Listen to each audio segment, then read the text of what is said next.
say 1 plus 1 equals to 2, but on the long run, you realize that, okay, this thing is actually leading me to do other things. And also for those who have not done the actual task, yeah, I want to say you think you know these things, you know how to solve this. Maybe it seems very simple looking at the question, but then when you try the hands on, you will have more ideas. For example, there's a task where I said we should print. I think was it in the score task where I said if a number is less than 80, print you are not eligible to enroll, and so on and so forth. And then some persons have done it, and then they ask a question that somebody asked a question that when he inputs a letter, it gives him it still gives him the same output as when he will put a number. And then I was like, okay, that's a good one. Somebody has done something. So he came asking, and I was like, okay, do like this and do like that. Though he has not done it yet because he just saw the message this evening. But that's another way of us learning. Now he will go back and try that code and see if it works. And before you know it, he's doing something. So please, I'm going to urge everybody to please take this into act. If I drop a 1 plus 1 task, please do it. It's not like it's a big thing, but having the hands-on is a whole lot. Okay, and I hope you are going to take the correction, and the 28 persons who have fought the repository and they have not done the task, I hope you will go on now to do your task. Okay, so let me open my tab of content that should be in my readme file.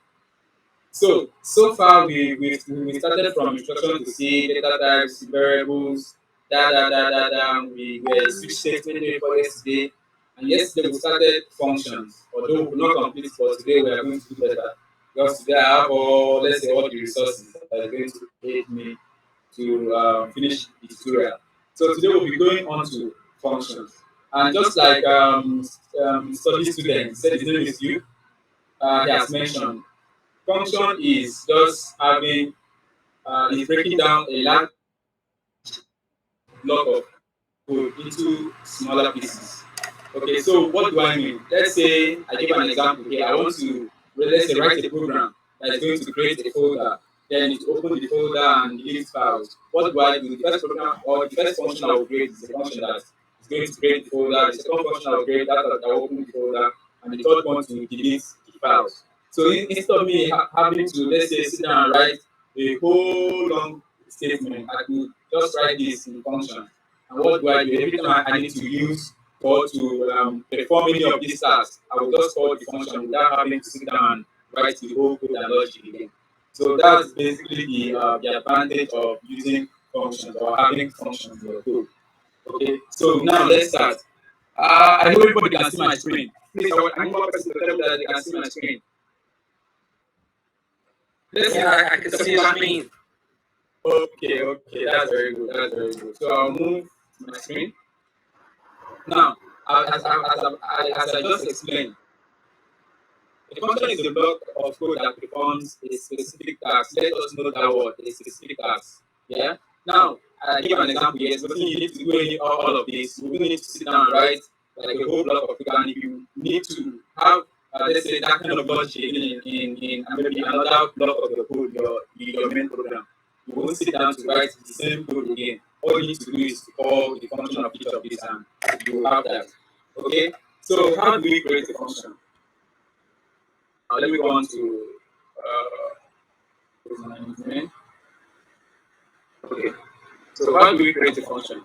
Now, the syntax for creating a function is functions are always, or let's say, always declared or defined outside of our main function. Okay, so meaning that our function is going to be a global function. What does it mean to have a global function? A global function is a function that you define outside of your main function. We'll get to where we use those terminologies, local and global. But for now, let us understand that whatever you define out of this place is to be a global function, a global variable, or whatsoever it is. So our functions basically are defined globally. So what it means is that you define it outside of your main function. So how do you define a function? Now I have them there. Creating a function. So the first step in creating a function is the declaration. What's the declaration? The declaration is is basically giving your function a return type, function name, and whatever argument you should have. So I'm going to give an instance here. Let's say I want to print hello world. Okay, I want to print, let's say like I want to print let's say like 15, okay, like let's say 6 hello world.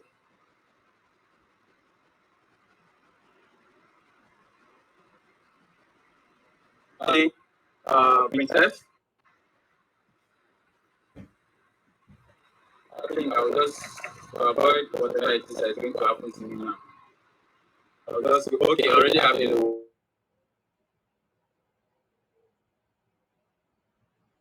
But if I want to print this hello, let's say like 50 down, and let's say I want to have it like 5.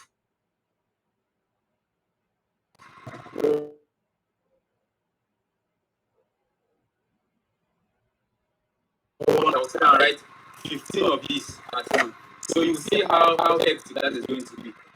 But with the head of function, excuse me, let me add a new line character here.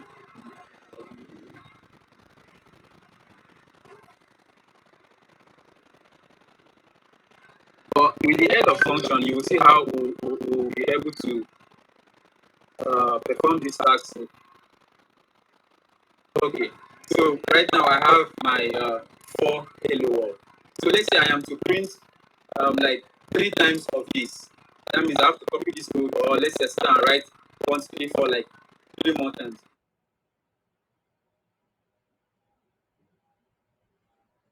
But with a function, I'm going to print this hello world 4 times. And then for every time I call that function in my main program, I'm going to have hello world 4 times. So let me show us how we can do that. So to have a function, first of all, to declare a function, you need to give it a return type.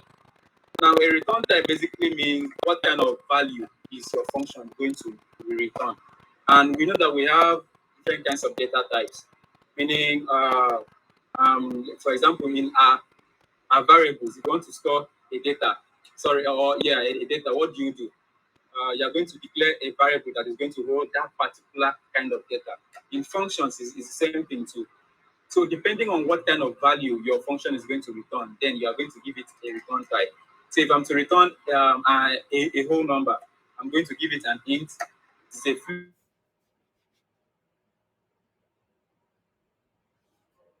I'm going to type that does not return anything, and this is called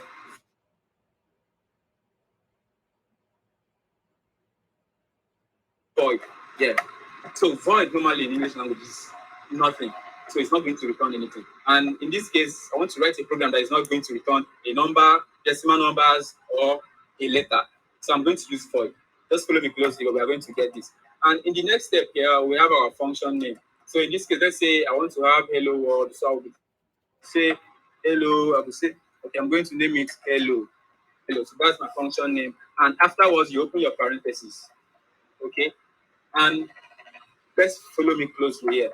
So let's say I'm defining my function now. After the name, what do? You hit enter and your curly braces. Now, whatever goes inside of this place is what you want your function to do. Yes, that's what you want your function to do.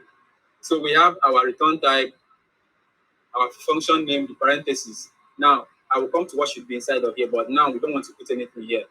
Now, whatever is inside of this place is what you want your function to do. And in this case, I want my function to print hello world 4 times. So I'll just copy this from here, then I'll paste it there. So then I'll take out this. So this is basically how you define a function. You give it a return type, a name in parentheses, and then you give it a body. Whatever you put in this body, every time you call that function, this is what will happen. So this right here is function definition. Yes, a function definition contains the name, the return type, might contain argument or might not contain argument, and also the body of the function. That's the first thing I want us to note. This is function definition. Okay, so next we have function call. Now, what is a function call? A function call basically means we want to execute our function, we want to use our function. That is what we mean by a function call. So how do we call our function? We call our function by just writing the name and giving the parentheses. And in this case, what is the name of our function? It is hello. So I'll call hello, and then I'll give it the parentheses. And then I'll always end it a semicolon. Okay, because we are calling it, that is how we already know how to write our C code. We always end a function with a semicolon. So now I have called my hello world. So if I should run this code here, you see I have hello world 4 times. Now, the one of the most important advantages of function is that you can use it as many times as you want.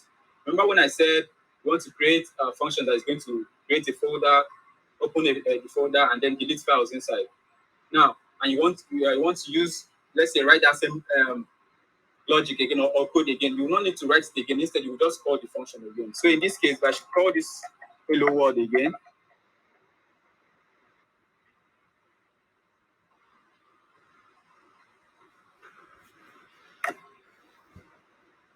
Okay, it's coming. Now you see we have hello world 8 times. Now I'm supposed to add a new line character here. I'm just going to run the code again.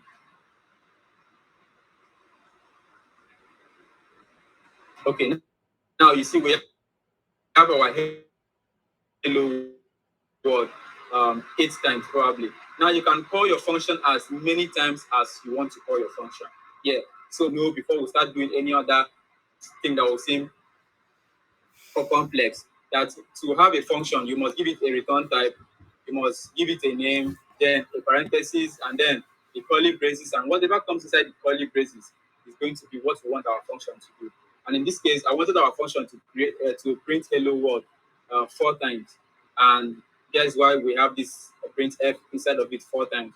And in calling a function, you just have to write the name, the parenthesis, and the semicolon to end it. And then you can call it as many times you want with just the name. That's all. Then you run your program and you have whatever it is you want to have.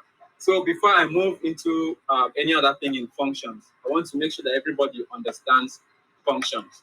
Okay? So does anybody, today I'm going to ask so many questions. That was why I said everybody should keep their compiler open. Okay? Because today is going to be ulala, ulala. Yeah, I'm ready for everybody. So before I move on, does anybody have a question in what I have just explained so far? Anybody? Okay. Taiwo, please ask your question. Yeah, good evening. This is my first time here, but well done. Please, my question is that, like just you said, if we want to write any function and we have to declare a function for maybe void or anything. So, apart from void, can we do another? Like, if we also want to, what we want the word to return, what other thing can we declare? So I just want to see how it will now be with our output. Okay. I understand your question. Okay, no problem. Okay, we'll get to that. Okay, we'll get to that. Yeah, I'm explaining step by. So after void, of course, we are going to deal with another thing issue to return. But let me ask again: do you understand how to declare how to define a function and actually call the function? That's what I want you to understand now. Yes, I do. With this understanding, yes. Oh, okay, very good. That's very impressive. Okay. So, Bulus, please help me unmute your mic. Okay, your mic is here. Thank you. So, Umedimo, please ask your question. Okay, hi everybody.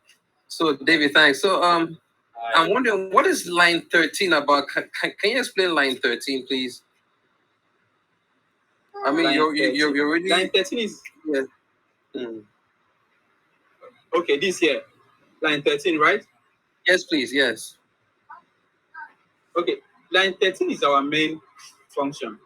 Of course, we should have been familiar with it that to write every C program, you need to define your main function.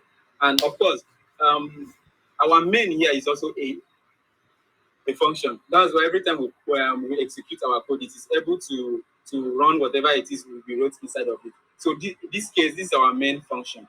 And you may have noticed that we declared it with an int. Yes, that's because our program is returning 0. And yesterday I gave an assignment on this, but because of how things went, I was not serious with that assignment. But today I'll bring it back. Okay. So when please you hold on to that. All right, you hold on to that. I will explain. Okay, I no said problem. I'm starting off with void. So in the next one we'll enter into another thing. So in that process, we'll get to know what is happening here. Okay. Okay, no problem. Thank you.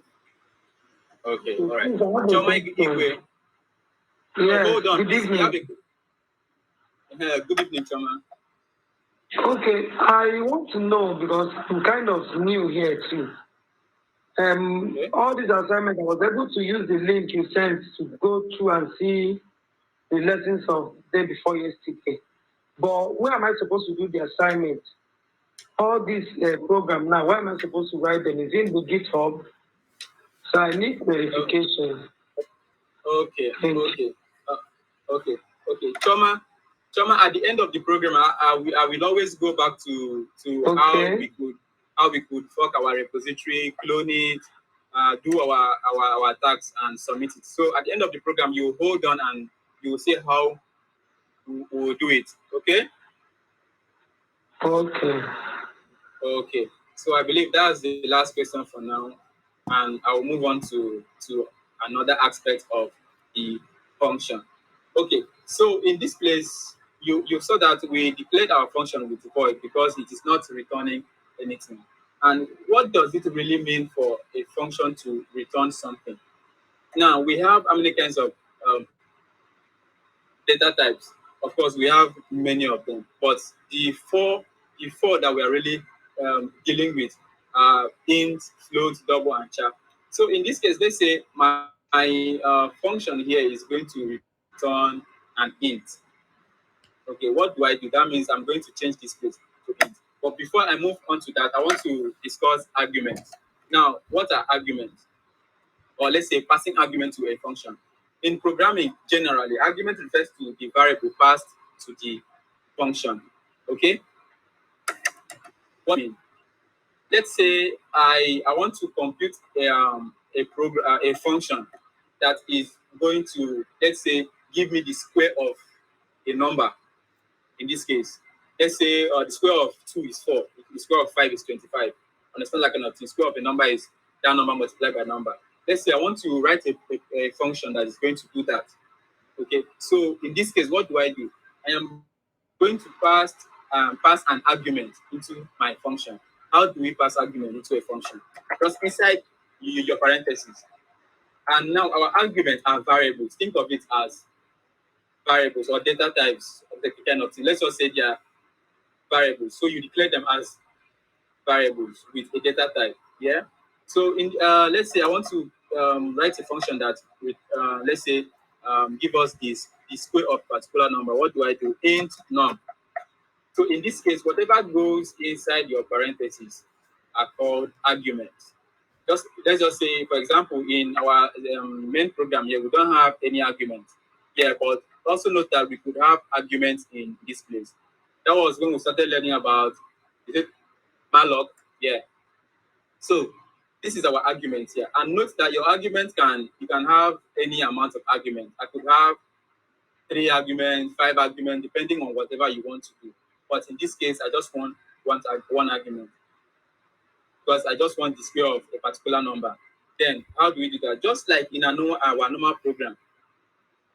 Now I said earlier that if you understand data types, your variables, and all those the basic stuff, you will know how to write a program because our main program here, that is our main thing here, is also a function. Our main program is a function. So if you know how to do things inside of here, then it's the same thing as here. All you need to do is just to do it here, and the difference is you just have to call it inside of our main function. So, for example, if we were supposed to do this kind of thing, where let's say we return the square of a particular number, what are we going to do? We are going to say int num, right? Let's say, for example, equals to 5. And then we could say square. Sorry, I'm supposed to define that. We could say square equals to num times none, right? That is the result of this, which is going to be, this is 6, right? So 6 multiply 6, you store it inside of this place. And I want to print that out using our printf. Because it is an integer, what do? I use modulo d, and then I pass in my argument here. And then if I execute this program, I believe what we should have is 36. So I'll run the program. 36. All right. So basically, this is how to do what I want to do here. So if you understand how to do this, these are the basic stuff you already know. You declare a variable, you declare another variable, and just use your logical operators. In this case, multiplication. Multiply this number together and store it inside of here, and then you print it out to the screen. If you understand how to do this, then basically you will know how to use the function. So in this case, I'm going to copy this to show how function work. Now just paste this. So how do you read this statement? I have declared a variable, right? Sorry, a function here, and I passed one argument into it. And defining it, I said I've defined it already, so I could just do this. Remember what we said, that if you define a variable, I want to use it again, you don't need to use a data type for it again. You just go ahead and use it because you defined it already. So here I have num, this particular num here equals to, now I could remove this. Yes, num could be anything since it is a function I'm writing. Now I have in square here, then it should store 2 times this multiplied by itself instead of square, and then it should print square. This is my function. So in calling my function, remember, how do we call our function? We just write the function name. In this case, my function is still called hello, and then I open the parentheses. If you remember earlier, we wrote a function that did not take any argument. So when we call the function, we did not pass in any argument. But in this case, we have a function that has an argument. So whenever you want to call that particular function, you will pass in an argument, and the argument should be of the same type. Okay, like here, I have an int here, int type of argument. So that means whatever I'm passing inside of here should also be of int type.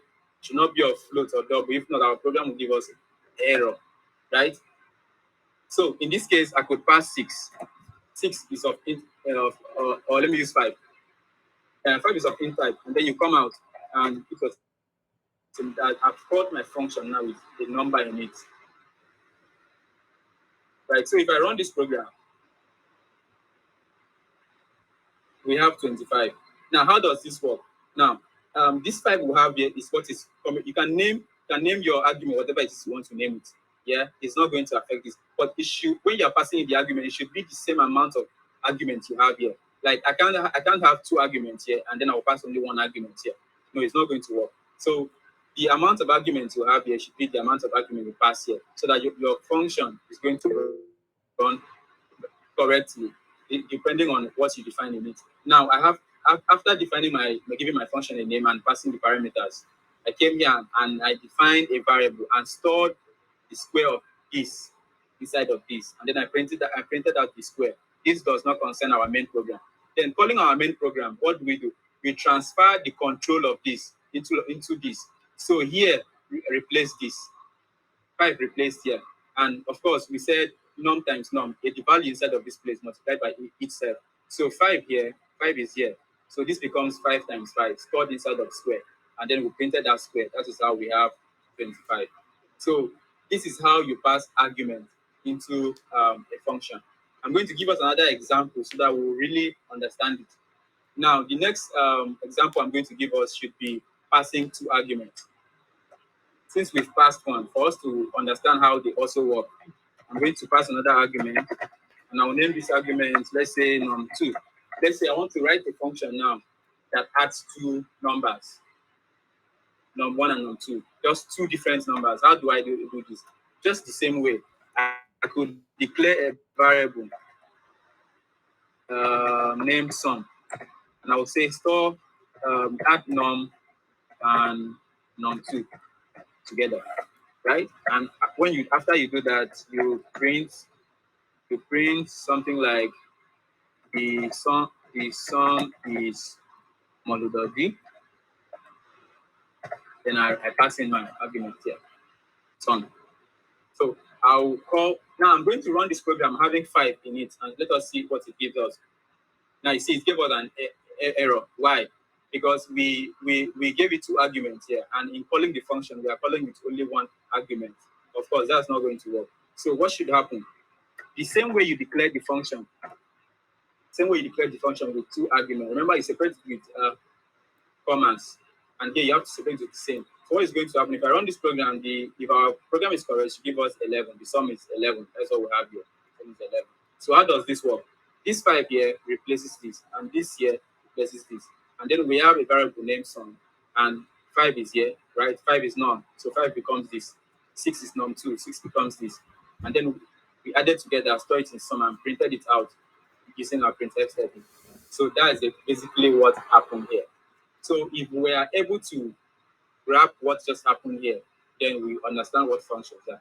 Of course, you could have easily written this, like write whatever this exact program instead of this place. Like you declare int num equals to 5, int num equals to 6, then you add it together and store it in sum and print. But what if you needed to use this same program like 100, or let's say 5 times? Let's not be exaggerating.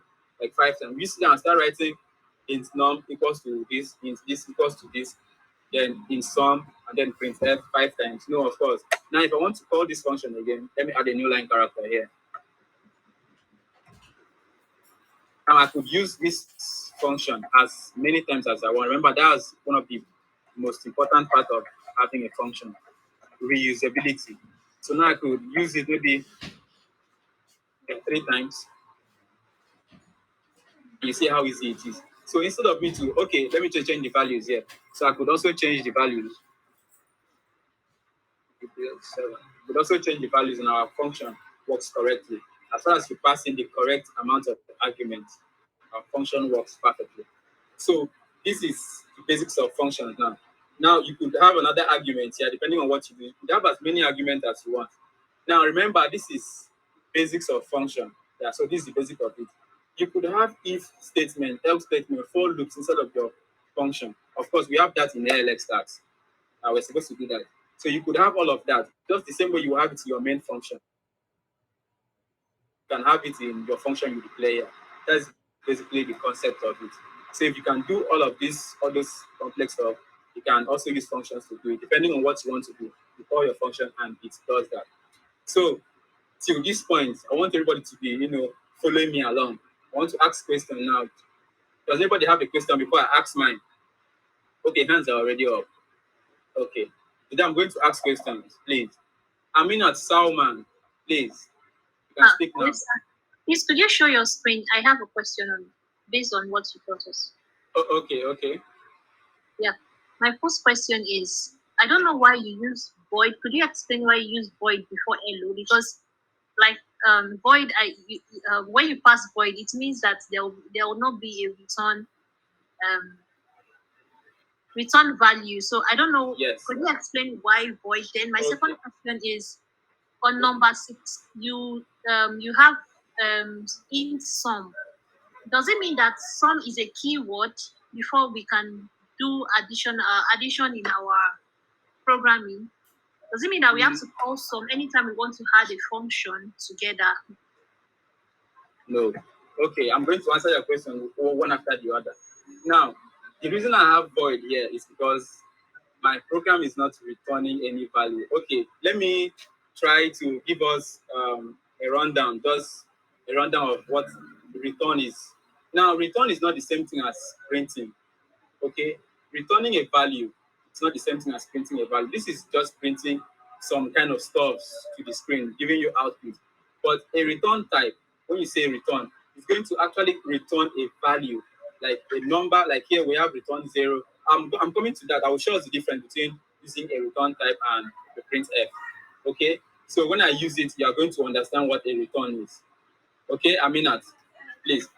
Okay, so you asked about if sum is a keyword. No, sum is not a keyword. Sum is just a random variable I use. If I run this program again, using my name as a variable, what happened? Okay, sorry, I still have some here. I'll just go ahead and say David. Then I'll run this program again. So you see our program runs correctly. So this is just a variable here. The reason I used sum was because I was actually calculating the sum. So we should name our variables reasonably. So that was why I used sum here. You could use anything. It's a variable. It doesn't mean anything. So if you run your program, it will run successfully. But for this, I'm going to explain it in a minute. Don't worry, hang on. So Amina, do you understand what I just explained now? Perfect. Thank you. Okay, very good. So Oluwafemi, please, you can ask a question now. Yes, can you please return it to the screen? I have a question on the screen. Okay.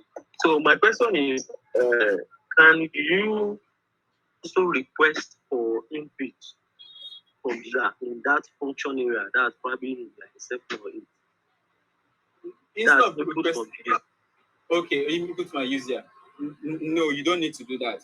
So if you are looking to store a variable to give an input that is going to be in this place or be in this place, this is what you are going to do.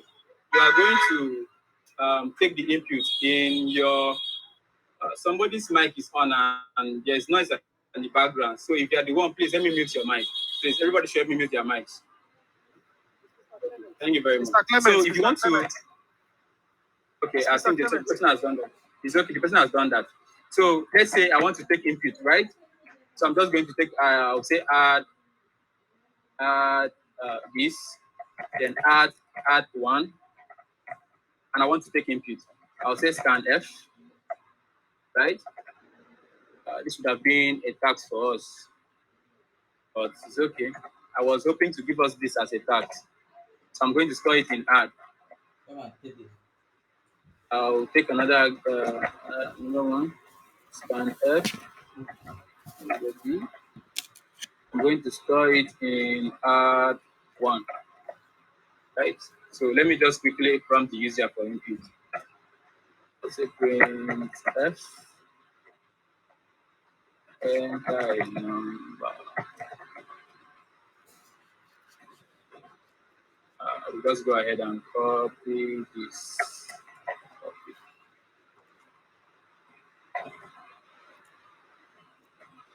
So my function is still hello. And in passing in this place, what do? I'll say add one, right?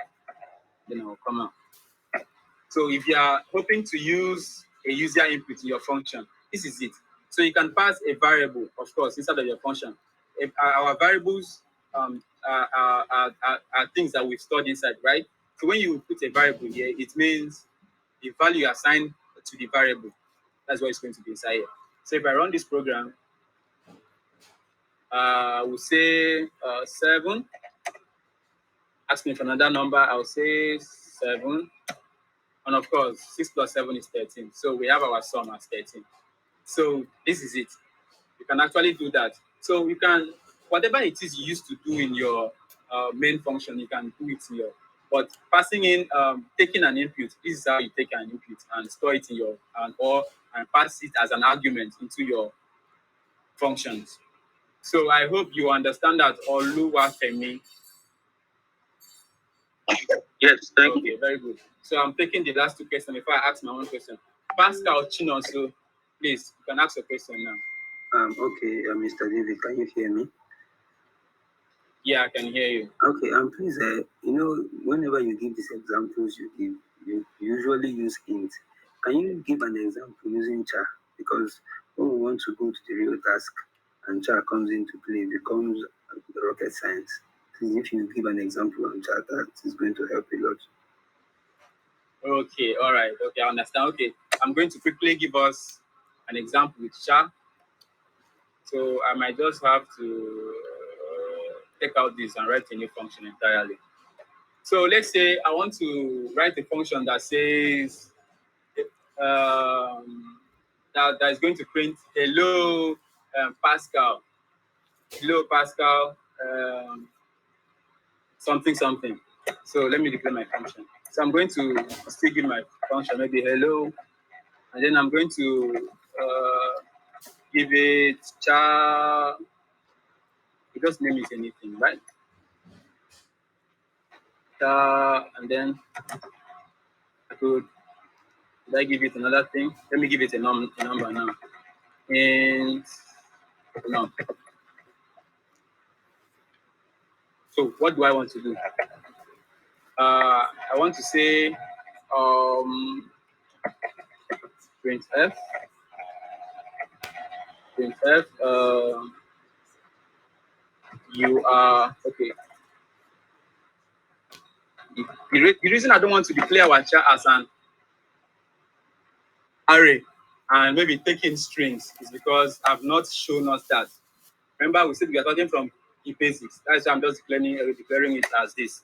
The letter is modulo C, comma, and the number is, I think that is a very good question because I almost mixed out on this. And I'm going to give here E, going to give here num, and then I'll end that. So thank God that I asked this question. So you can also pass arguments with different data types. Okay, it's still going to work perfectly. Okay, so in this case, if I'm calling my function, okay, let's say I'm taking input again. So that means I'm going to, let's say I'm going to rename this to char fn. I don't really know what I should write, guys. Pardon me for the bad name I'm giving it. Yeah, I'll still use, let me add in add. So in this place, changing it to C, and I'm changing this to fn. I would please you pardon me to okay, let me enter a letter and fn is here. We should be enter a number. Very good. Then I'm storing it in add. Now passing in my arguments here now. So here should be fn. Remember the first parameter in our function has a char, and in this case I cannot. It should be arranged sequentially. The way you declared it here, the way you pass in the parameters here, should be the way you pass it in here. So in this case, I cannot pass in int here and pass in char here. It's not going to work. It will result to error. So whatever type you gave it here should be the same type here. Whatever type here should be the same type here. And in this case, so I want to print out whatever we store inside of this place. So I'll run my program. Here it says enter a letter. I just go on and enter T. So let me enter D. Hit enter. Enter a number. I'll say, it says the letter is D and the number is 6, just like the way we had it here to be. So in this case, what happened? I've taken my input, right, and I passed them into the function. So this fn here represents whatever is here. And in this case, it is D. I pass in D to it. So that is what is here. And here I pass in 6. 6 is here. So I'm printing it out. In this place, I said print out whatever I stored inside of E, which is this. And print out whatever I have inside of this. That's why I'm having the letter is D and the number is 6. So Chinon, so I hope I've been able to answer your question. Do you understand now? Yes.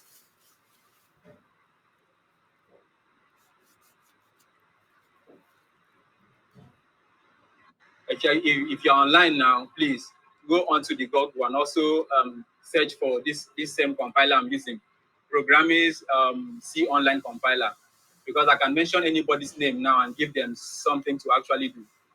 Okay, so please, everybody should be on with their compilers. I'm going to call any random name. So, Lawrence, Jimmy, please ask your question. Okay, David, can you hear me? Yeah, I can hear you. Okay, so what we want to call out a string? A string. A string instead of a character. A string. Okay. If you heard me before now, I said the reason I did not declare this to take a string is because I have not taught us that. Okay, but if you know how to do that, then you should not have a problem. Just go on and declare it the way you would declare it in this place. Declare it normally. Whatever it is you want, it will still work. That's just the essence. Declare it as a string. Or sorry, as a character array and taking your string, you print it out to the screen. It will work. The reason I don't want to touch that is that my people, I said we are starting from the scratch. So I don't want to move ahead of them and they'll start getting confused. How do we do that? How do we do that? So until I show them that particular thing, I have to use it in the program. That's why I had to use just the one I've showed already. So do you want, but if you know how to do that, you just go on and try it. It will still work. Okay, all right. Thank you. But sorry, please. What if you want to start asking random questions? Some of us don't have power right now. Just in case, I'm just saying. Don't worry. The power you are saying now, there's no problem. There's no problem. But because I'm using my phone right now, so that's okay. That is the power you're talking about. Okay, there's no problem. There's no problem. If I call your name and you are using your phone, you will tell me what to do, and I'll help you to write your phone. Okay, all right. Yeah, I'll be here with you. Okay, so let me. For those that you're welcome. For those that could not ask through asking here, please add examples of GitHub. Okay, to GitHub. I've done that already. Don't worry, you'll get it. What does it mean to return a function? I will answer that in a minute. Wahala. Is there a compatible online compiler for Android phone? That is what I used to do my coding. Okay, Meneti.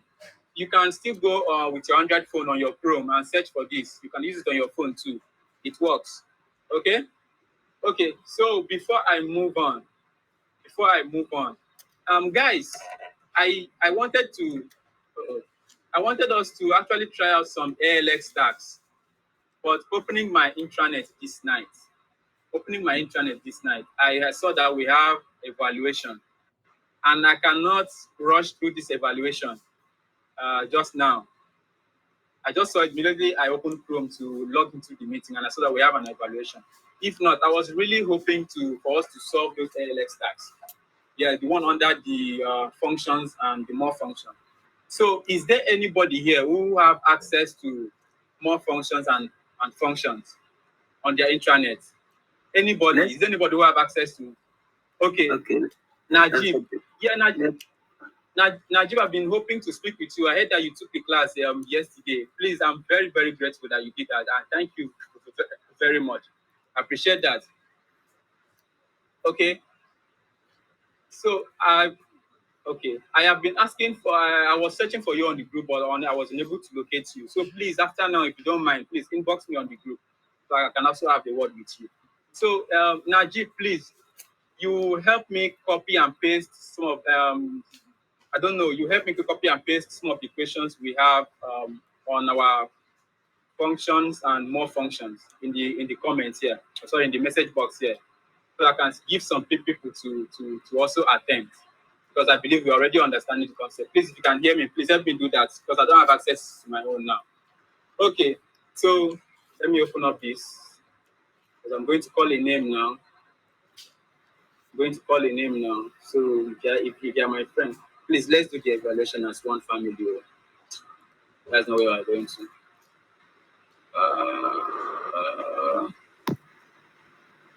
Okay.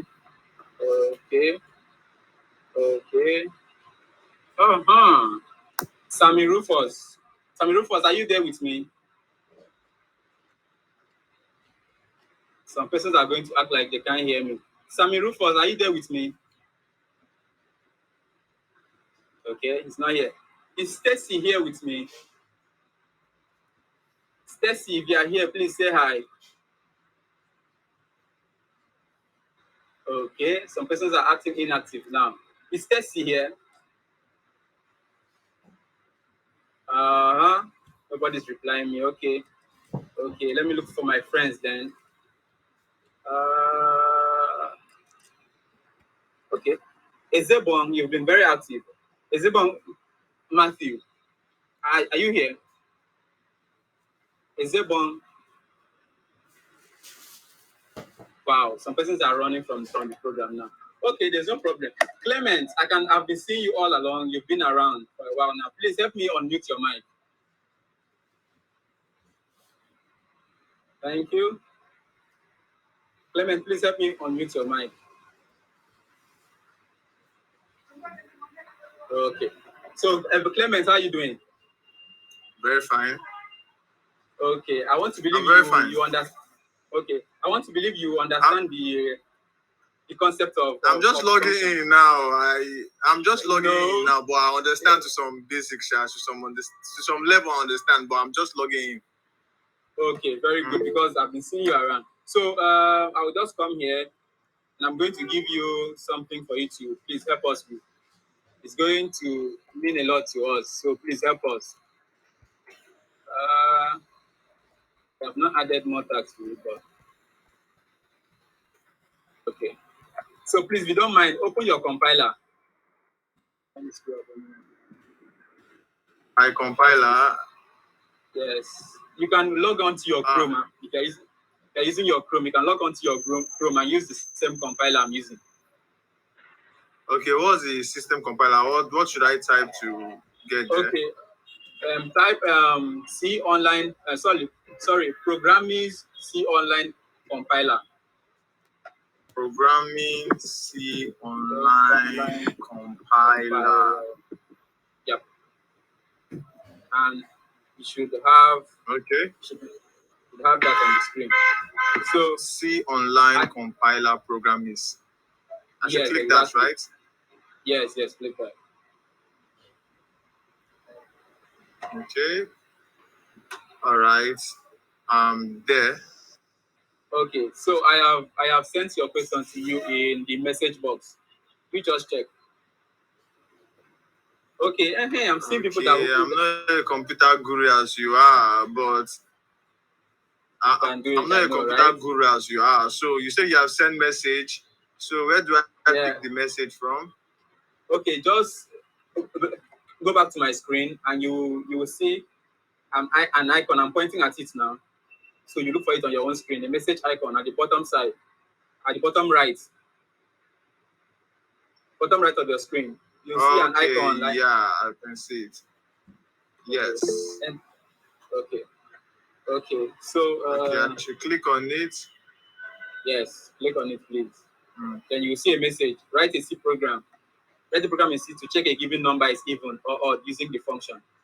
We've done this before in our tasks, our previous tasks.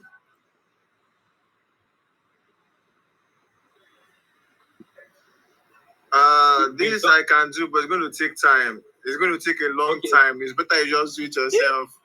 It's going to take a long time for me to do it. Because I need to take my time and break it down. No problem. I'm going to give you some time. So you just be doing it in the background. I want to be sure that you are following me too. Okay? Okay. Okay, you said what? I said you just be doing it in the background. I'm going to ask you for it. You just copy it and paste it again for me when you are done. Okay. Okay, and thank you very much. Okay. Najib, please, I've seen your message, but it does not contain the task. Please, if you can help me send the task.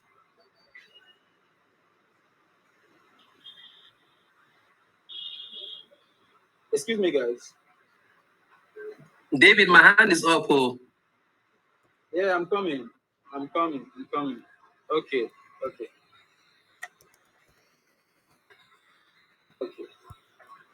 Please, I'm looking for a way for somebody to actually open up their intranet and send me questions because I don't have access to my own. Remember, I said I would love us to solve some of those tasks. I don't have access to my own because of the evaluation quiz. If everybody here have noticed, we have evaluation quiz. So, Lawrence, Jimmy, please ask your question.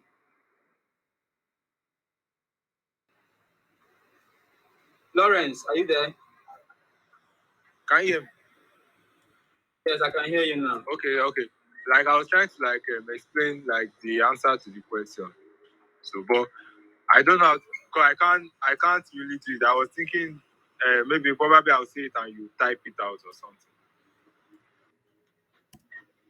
Can you hear me? I did not understand you, please. I can't share my screen or anything. Oh, okay. You mean to give us the questions? No, not the questions. I was the task you asked the other guy. I wanted to say what I know about. No. Okay. That's not your own task. That's not your own. Okay, task.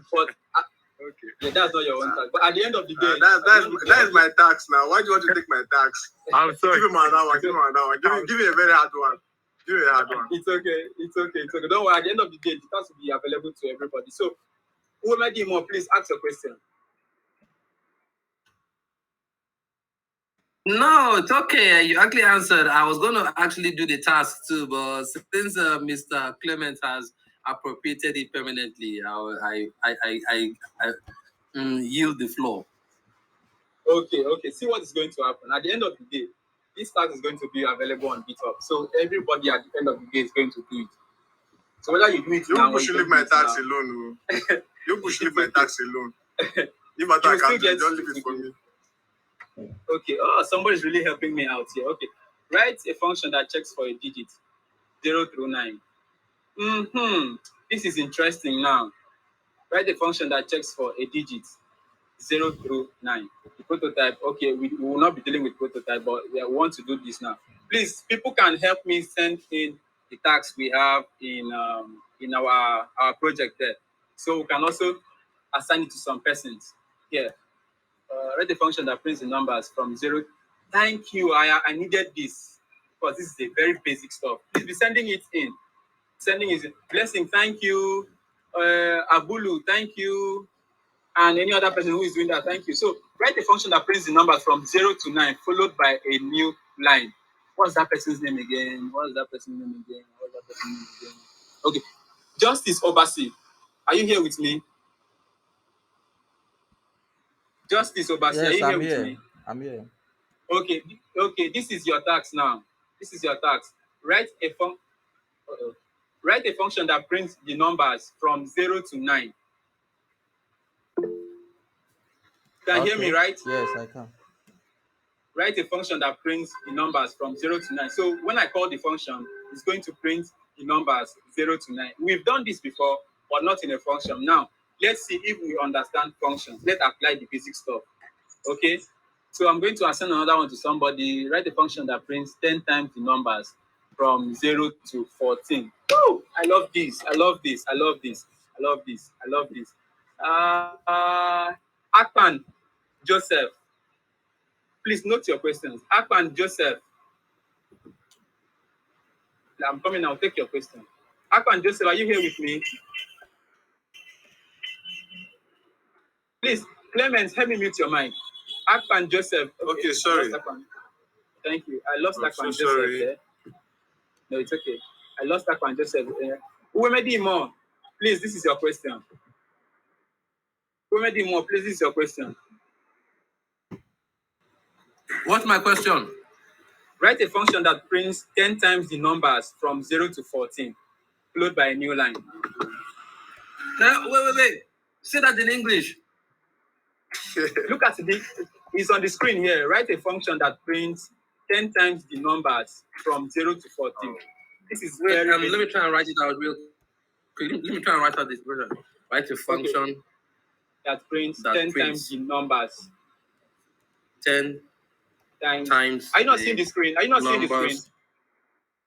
Yes, I'm seeing it, but I thought it might move up. Okay, it's okay, no problem. I'm good, thank you. Let me get to it real quick. Please, if I feel no laughful. No, it's okay. Please help me and understand the question.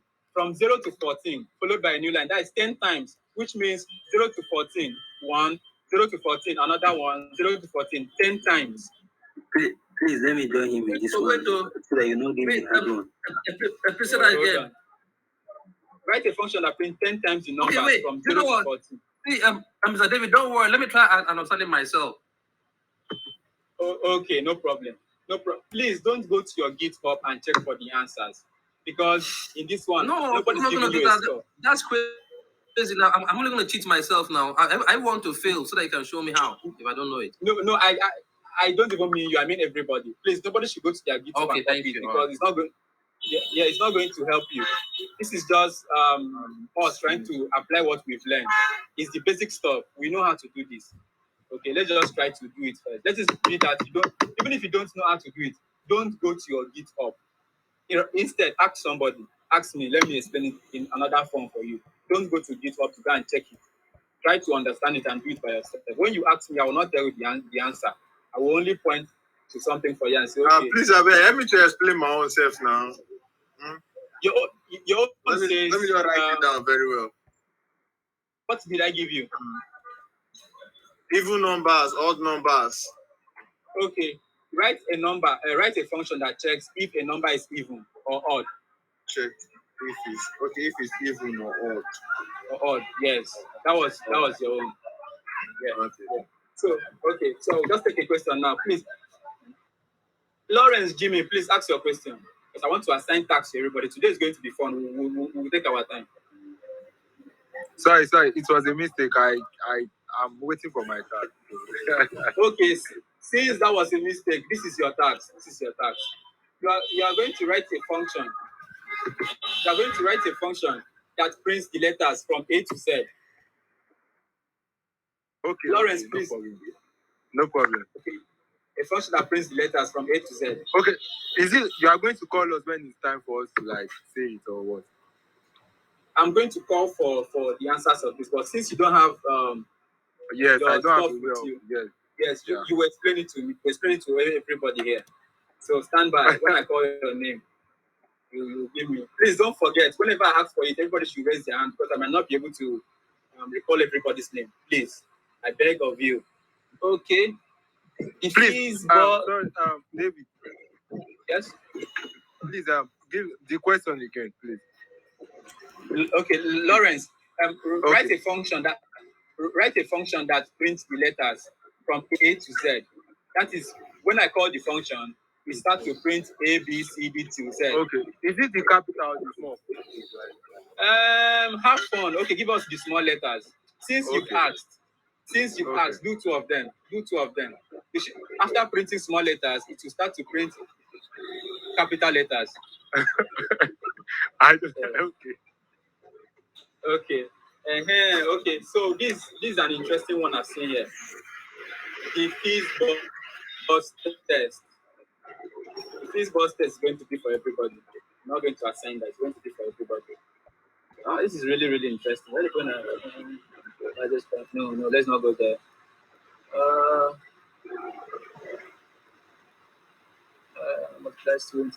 Blessing Chukwunike. Blessing is my good friend. Blessing. Somebody's mic is on. Yes, Christina, sir. I'm here. Okay, very good. I'm always happy to see you. I'm waiting for my task. Okay. Excuse me. Christina, please mute your mic. Clement, please mute your mic. My mic refused to be muted though. I don't know what to do. My mic don't want to be muted though. Just maybe press Ctrl D. You should mute. Okay, thank you very much. Okay. Blessing, I want to give you something more complex. So that one was too simple. Complex, please don't. Please. I'm here too. Yeah, don't worry. To reach every who said I'm here too, please identify yourself again. Okay, maybe you are the one. I'm here too. I'm here. Yeah, no problem. Everybody will get to do something. Please, an integer. Okay. Blessing. I want to give Blessing something. Blessing, this is going to be your tax. I've not seen any tax here to give you. You are too good. So I want to give you something outside the box. So Blessing, if you can hear me, Akpan is back. Okay, Akpan is back. Okay, Akpan, I'm coming there. Blessing, you are going to write a function. You are going to write a function that prints A to Z. This thing that prints A to Z. But inside that A to Z, when you have B, it should print Blessing instead of B. It should print Blessing. Where you have C, it should print Chukwunike, that's your surname, instead of C. Where you have D, not this down. Where you have D, it should print David. Okay? Okay. Yeah, where you have A, it should print ALX. Okay, so where I have A, ALX, where I have B, Blessing, where I have C, Chukwunike, and where I have D, David, right? David, yes, exactly. So you have ALX, Blessing, Chukwunike, David, then E, F, G to Z. That's too simple. I should have given you something else. Okay. All right, let me go ahead and try it. Okay, no problem. Akpan Joseph, I've been waiting for you. Akpan, if you are here, please unmute your mic. Let me speak with you. Akpan. Yes, I'm here. Okay, Akpan, this is your task. Write a function that multiplies two integers. This is too simple for Christ's sake. Please, I'm a novice. Let me do it, sir. Write a function that multiplies two integers. Okay, don't bother about all these prototype and everything. Just do your function. Okay. At the end of the day, you should be able to multiply two integers. When I call it, it will multiply two integers and give me the result. Okay. Okay, sir. Okay. I want it in a few minutes now, so you hurry up and do your stuff. Yes, I will do it now. Okay, this is going to be enjoyable. Today we have just functions, so let's have fun. Okay. I've not received anyone. Who just spoke? Okay, Joshua, don't worry. Okay. That brings a square. A square. What is a square? What is a square? Just occupy space. Okay, don't worry. I'll give it to most people I can see on the screen. There's 4 types of functions. I know. I've not reached there. Please, I've not reached there. I don't want to confuse my people. Okay. We are already found that checks for a digit. Okay, I'm sure I've not given this to anybody. I've not given this to anybody. Okay, Joshua Bumichi. Joshua is always following us every day. Okay, very good. Now, Joshua, you will write a function that checks for a digit. 0 through 9. You will write a function that checks for it. No, wait, I don't get that right. That checks for a digit. Okay, Joshua, this is what the function should do. Should do. I'm going to, me as a user, I'm going to give you input. Now, I may give you E1, E3, 5. Right? That means my input has numbers and letters. I may give you David as an input. But what your function should do is it should check my input and check if it has a digit. If it has a digit, then it should print the input has a digit. Okay. Yes, no, that is what. Now you are not only writing a function, you are now writing a whole program. Okay.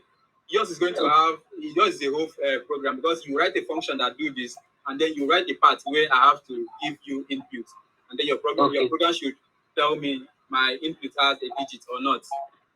Okay. All right. Very good. That's a simple one. Functions is very, very simple. Okay.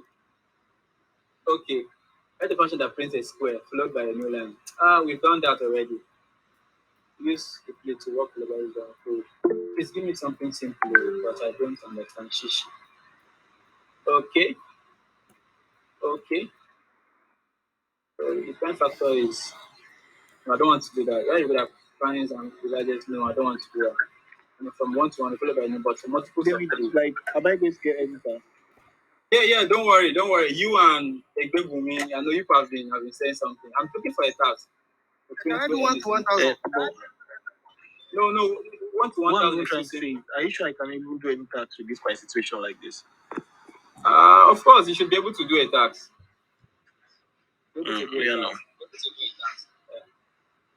No. For uppercase. Oh, this is a nice one. For a baby. If you are there, please unmute your mic. Okay, I'm here. Okay, write a function that checks for uppercase character. Now, this is what time is that? Let me pick it from. Let me copy it from the screen. Okay, look at this here. Write a function that checks for uppercase character. Okay. I'm trying to see the time. Is the tax drop? It dropped 22:01 or 22. Let me check the time. So I can pick it. There's 22 o'clock. 22:00. By Abdul. Yes, by Abulu. Okay. Yeah, write a function that checks for uppercase character. Okay. package. Okay. Okay, very good. I'm going to end with one last person. Somebody's raising up their hand. Ini, please. You are seeing my screen. I'm pointing at you now. Let me not pronounce your name wrongly. Ini, please unmute your mic. Yeah. What's up? Okay. Now the task I have for you is I've forgotten your task. Okay, your task I have for you is write a function that brings a multiplication table up to 12. Okay. Yeah, multiplication table up to 12, which means when I pass in a function, I'm going to pass in two arguments now. The first one and the second one. It should complete the multiplication table. Let's say I pass in 3 and 12. 3 and 2. You should give me 3 times 2, 1, 3 times 2. No, just do your stuff. Just give me a multiplication table that brings from 1 till 12. Okay? Okay, I'll try. I'll try. Study with my class.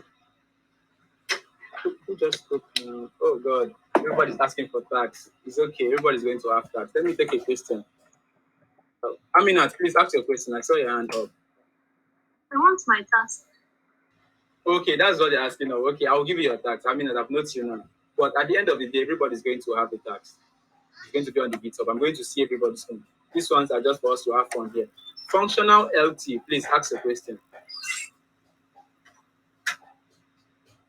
Functional LT, please ask a question. They're here with me. Functional LT, please ask a question.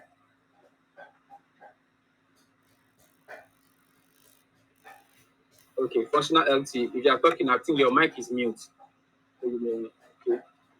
What's the function that checks for? Ooh, this is good. Wait, hold up. What's the function that checks for alphabetic character? Haven't I done this? Returns 1 if C is a letter. Lowercase or uppercase. No question. Write the function that checks for alphabetic character. I've given that out already.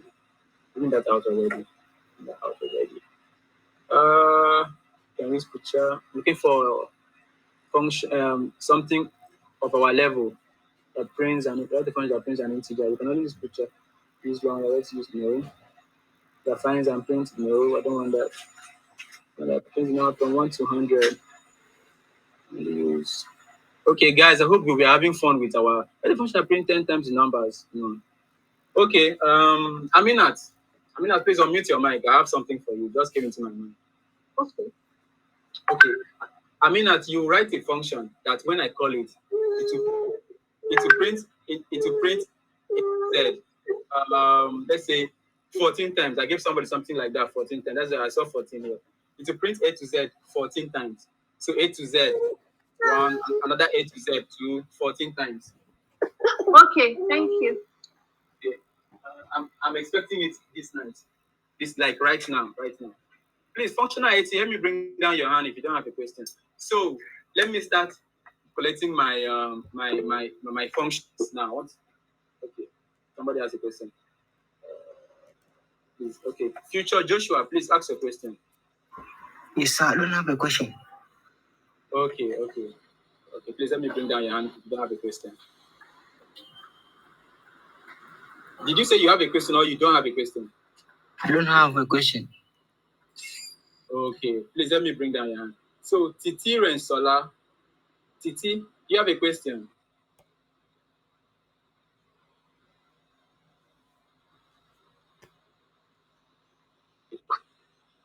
The request is that, although I quite understand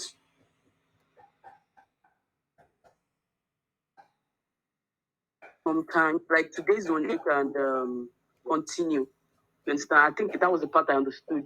But I really, really loved your class, and I tried joining as soon as possible when I come online. But there are some things I don't yet get.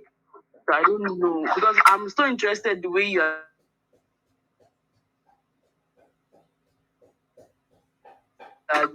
Let me come and read or something.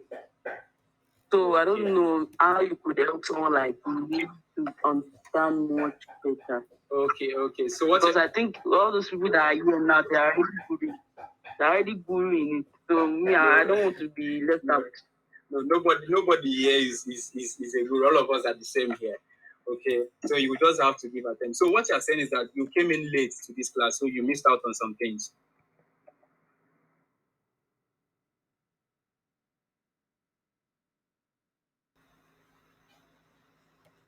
Don't worry, you're going to catch up. I'm going to recap on. I'm not even done with.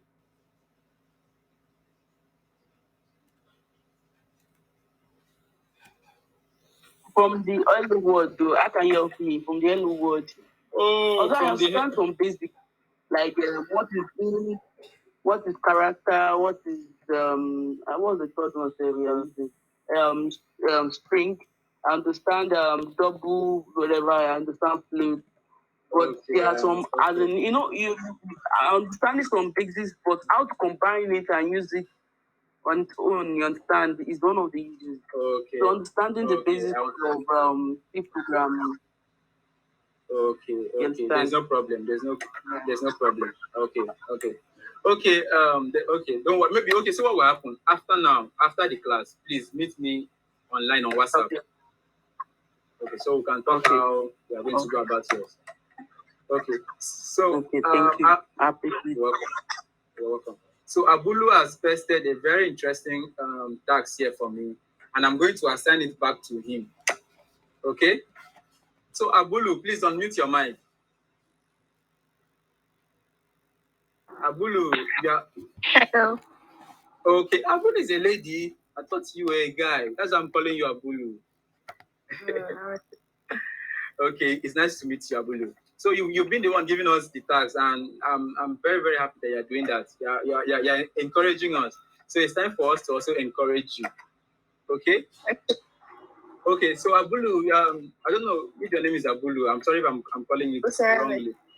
Okay, Osereme. Okay, that's good. Okay, your task is you are going to write me a function that prints from 1.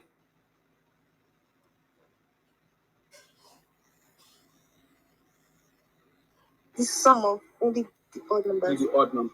Yeah, you have to print the 1 to 100, and then after on the next line there you give me the sum of all the odd numbers that are inside 1 to 100. Okay. Okay. So I'm expecting it soon. Okay. So I think I will just pause there for a moment, and I will start asking for my functions because they are now mine. So who was the first? If you know, I gave you something to do. Please raise your hand. Clement, I'm seeing you. You don't have to even hide or anything like that. I'm seeing you. So if I gave you something, please you raise up your hand. Clement, please also join in raising up your hand because we are among those I gave something very early. Okay. Najib, please speak now.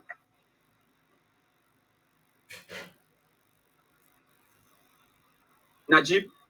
Yeah, hello everyone. Can you hear me? Yes, we can hear you, Najib. Yeah, I didn't have a task.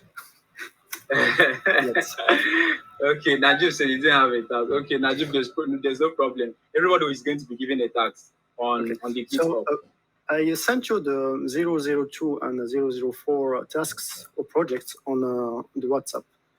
Try to check it out. Okay, I am just on GitHub. Okay, no, I am okay, that's right. Okay, the questions are there, right? Yes. Okay, I do not understand that. Thank you very much. I just saw the link. I thought maybe you send me a link to the solution. Thank you very much. I appreciate that. You're welcome. Okay. Thank you. Okay, that's very good. Thank you. I appreciate you for that. Oh, this is real good. This night is, as I said, bulala. So, Blessing Chukwunike, please unmute your mic. Okay, Blessing. So you are going to share your screen with us and show us what you've done. Is that going to be okay by you?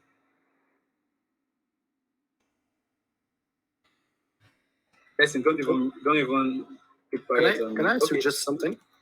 Yeah, I said it's fine. It's fine. Sorry, I forgot I was on mute. Okay, Blessing, just excuse me. Okay, Najib, please. What did you say? Can I suggest something? Okay. there is an IDE, online IDE like you used before. It's called Replit, and we can use it collaboratively. That means that you can show your screen and invite someone to code along. Okay, please. Okay, please. What do you say is the name again?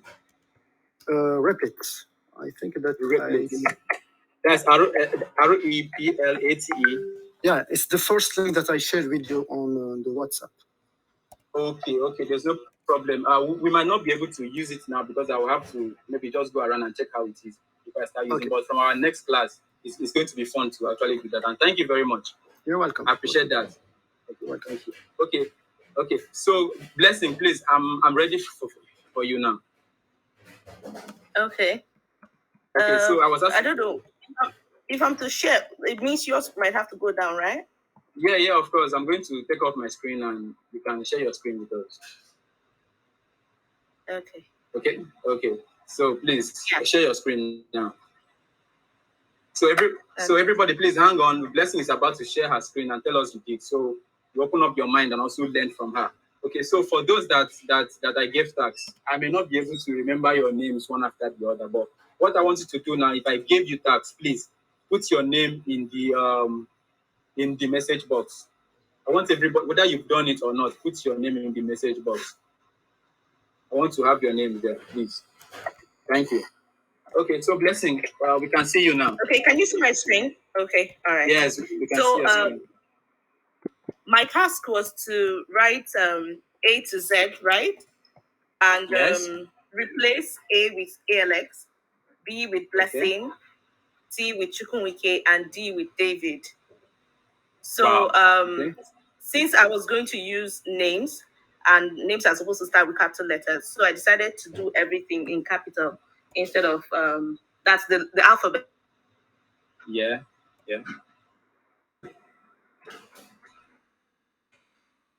Oh, Blessing, please, I can't hear you again. I've lost you.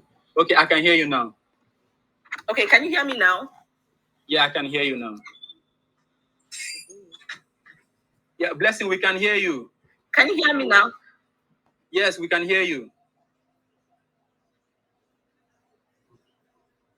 Oh, God. Blessing, we can hear you. Okay, awesome. I can hear you now. Okay, so as I was saying, so because I'll be writing letters, it would have to be a loop. So my loop would have to run from each, from A to Z. And I decided to use the for loop. Can you hear me? Yes, I can hear you. Okay. So, and since I'm using characters, I used cha. Yeah, so I named my function print letters. Okay.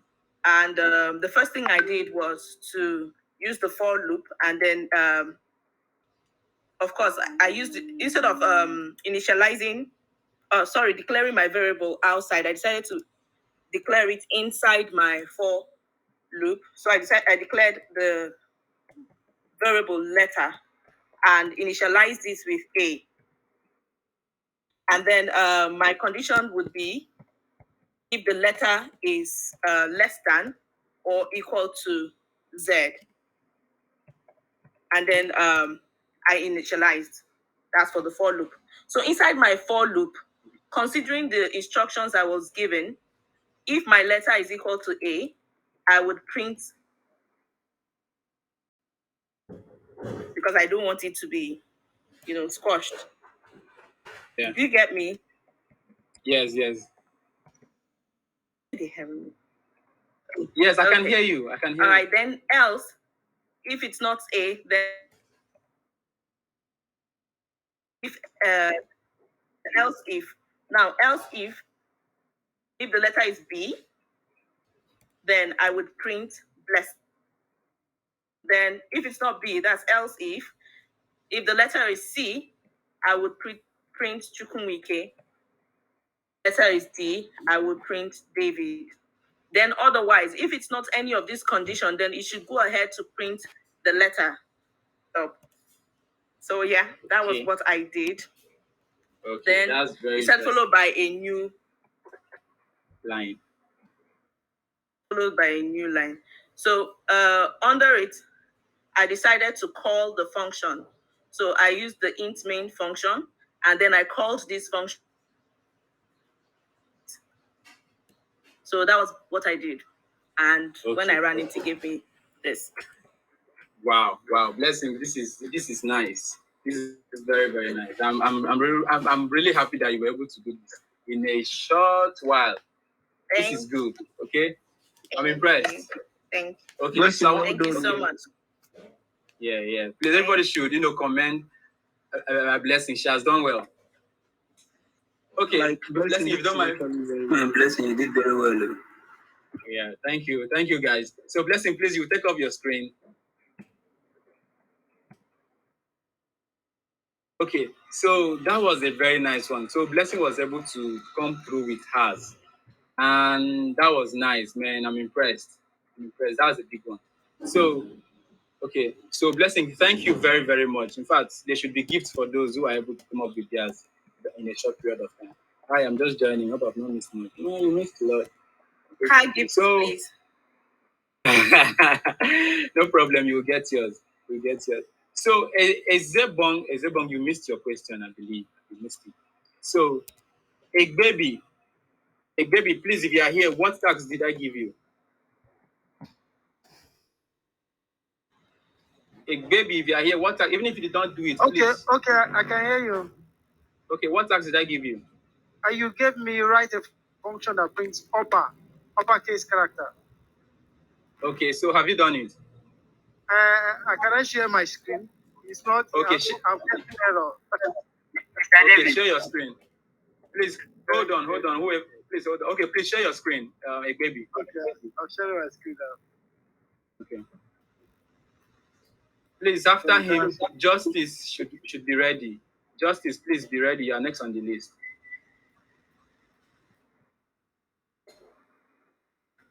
See how today is fun now because everybody's active. That is how it's supposed to be every day. So, this is my screen. Okay, please, everybody who is speaking should hold on while a baby is presenting. So, a baby, please explain to us what you've done. Okay, the question says write a function that prints uppercase character.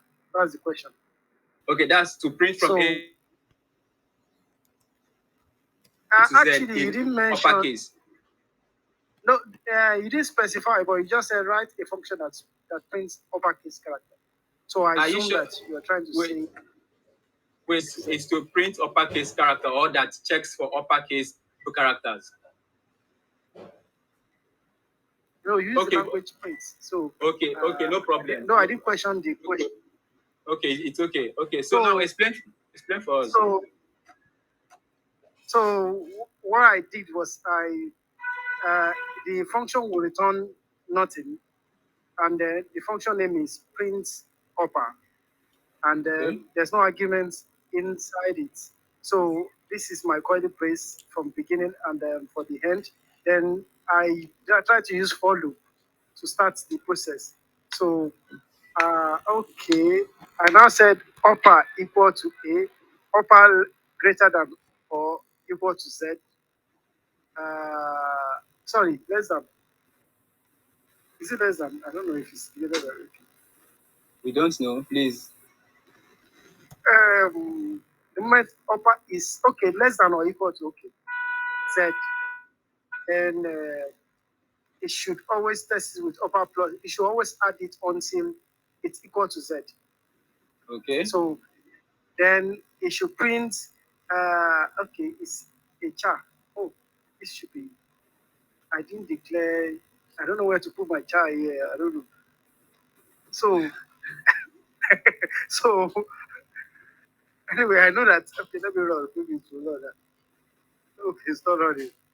So now, here is where I'm calling the function. It's me. Okay. Then it will become the upper. But I don't think it should be calling upper. It should be calling print upper. Okay. It should be calling print upper, not upper. maybe it's wrong now. Okay, let's see. Let's see if it's wrong. So Okay, it's still giving you errors. It's still giving you errors, right? Now, just for you to open it now and explain, you've realized that you made a mistake somewhere, like in your printf, you made a mistake, and you realize that you called it wrongly. So I believe if you spend some time on it more, you will see where your mistake is coming from, and that is the experience you are going to have. So you should go on and also read your error message and see what it's trying to give you. From there, it may give you an idea of what you are missing. Okay? So I'm not going to give you the answer to this, but with the way you've explained, it means you understand. And while explaining, you realize that you made some errors. So I would say you should spend more time on it until you get something right. Okay? If you keep trying and you don't get it, then you can now ask, and then ask anybody, then we'll now point you to where you might be, having your errors. But try to do it yourself first. I know I'm supposed to mention chart CHAR somewhere, but I don't know where to. Okay, I'll go and do others. Yeah, if you know you're supposed to do that, then spend some time on it and see how you can go about it. Okay? All right, thank you so much. Okay. Thank you. So you can now take up your screen, and thank you very much. Like, I'm impressed how at least you came up with something. Even if it was giving you errors, but while looking at it, you were able to say, okay, this is missing and this is missing, and stuff like that. So Justice Abasian, study student and others, I'm going to take your question, but let me take two. I'd not say you should speak, please. Let me take two more tags, and then I will take your question. I hope we are also learning in the process, because this is great. So Justice Abasi, after Justice, please, Clement should be ready to present his tags. So Justice Abasi, please, unmute your mic and tell us, have you done yours?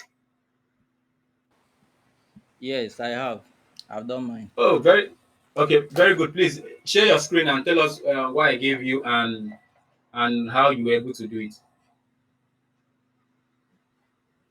Share your screen, please. So while he's doing that, please, Clement, be ready. And others who have questions, please stand by. After Clement, you should be able to ask your questions. Thank you. Okay, you tell me how to share my screen, bro. Yes, no problem. I will. Can you see my screen now? Yes, we can see your screen, Justice. So, Justice, what did I say you should do? Write a function that checks for a digit 0 through 9. Okay. So how did you do it? So first I was confused on the question. Is it that I should I should list the number 0 to 9, or I should check if an input is between the numbers 0 or 9? So I went your ahead and question did was the two. Hello?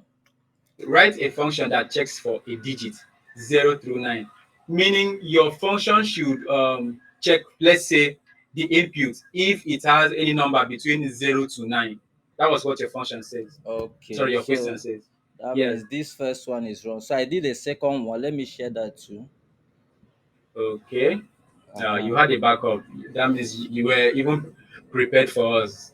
So Okay. on this place, I did from the beginning. I first commented the question. We can't actually see it.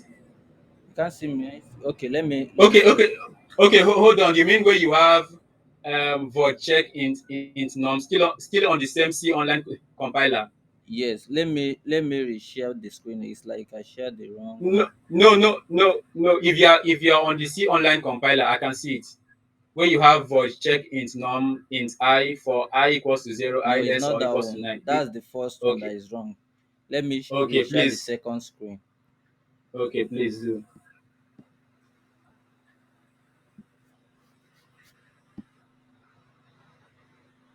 Okay, we can see you now. Okay, so I have the name of the function as check1 int value. Okay. Then I went ahead and created an int with the name n. Then to get the value, I said enter a number with printf and scan and store it on the int n. I use the if conditional statement. So, excuse me, I don't think we are seeing what you are saying. Really? we are still seeing the other one, the first one you did. Okay. So if you're having such issues, you can just copy it and come and paste here. I think that will do. Hold on. Okay, so let's try to hurry up so that others can meet up. By 11:30, we should be able to round up. I think you should. Yes, function is really. You can see it now, right? Okay. Okay. Yes, we can see it now. Okay. So the name of the function is check1 int value. Inside the function, I created a variable, an int variable n. So using scanf to store the value on n, on the address of n. So I use the if function. So checking if the number is either greater than 0 or less than 9. Okay. If the number is greater than, is between this number, you should 0. write this is a number. Yes. Yes. Else if, I should have commented this out. Hold on.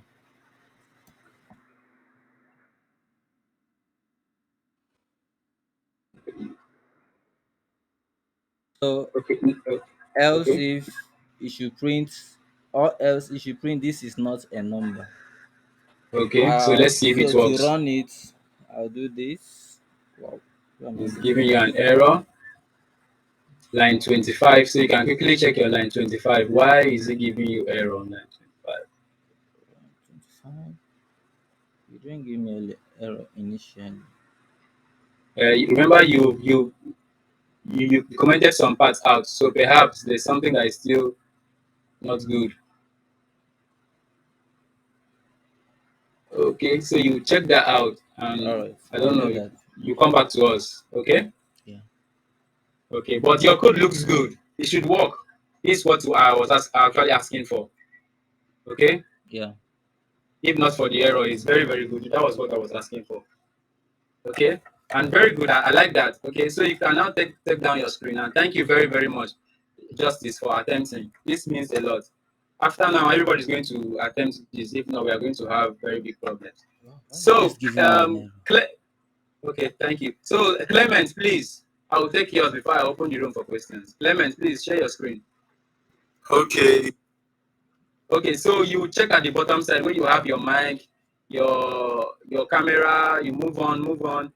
The second before the one you have your end call button. That is the one you use and share your screen. After the smiley face, next icon there, present now. Okay, please unmute your mic so we can be hearing you. Okay, can you hear me now? Yeah, I can hear you now. So okay, please come to your own screen. Come to your own screen so you can show me, because everything is very small here. Okay, no problem. I'm sharing my screen now, so I believe you can see my screen now. Okay. Right? You can see my screen now, right? I can see your screen. Okay, now if you look at this place, this particular button here, that's the button you. Sorry, not that one. This particular one, that's the one you press. Okay, the third one. Yeah. Now when you click on it, it will bring out another interface with your screen on it. So you click on that screen and then you click on share. Okay. On share, the second one, because everything is just very tiny here. So I have 3 lists here. I can't see them because they're tiny. So the second one, right? After I click it. Okay, hang on. Okay, you will count it from the beginning. 1, 2, 3, 4, 5, 6. No, I've already clicked it. I've clicked it. So I'm seeing 3 things, but they are very tiny here because of my system. So 3 things. Yeah. It's not supposed to be 3 things. Now, be sure that what you clicked is you are presenting. That is what it should have showed you. You are presenting was the icon. Oh, boss. Just look tiny. Okay, but before your end call button, there's an icon there with the 3 dots. Now, before the one with the three dots, before the one with the three dots, that should be the icon. Okay, no, take another person. Let me just go through because I need to zoom everything. My system is just malfunctioning. So take another one. So I'll be arranging it. Okay. And maybe you should use that time to check my own because I've done an error. All the errors they disappeared, but still not running. You just showing me Alexis.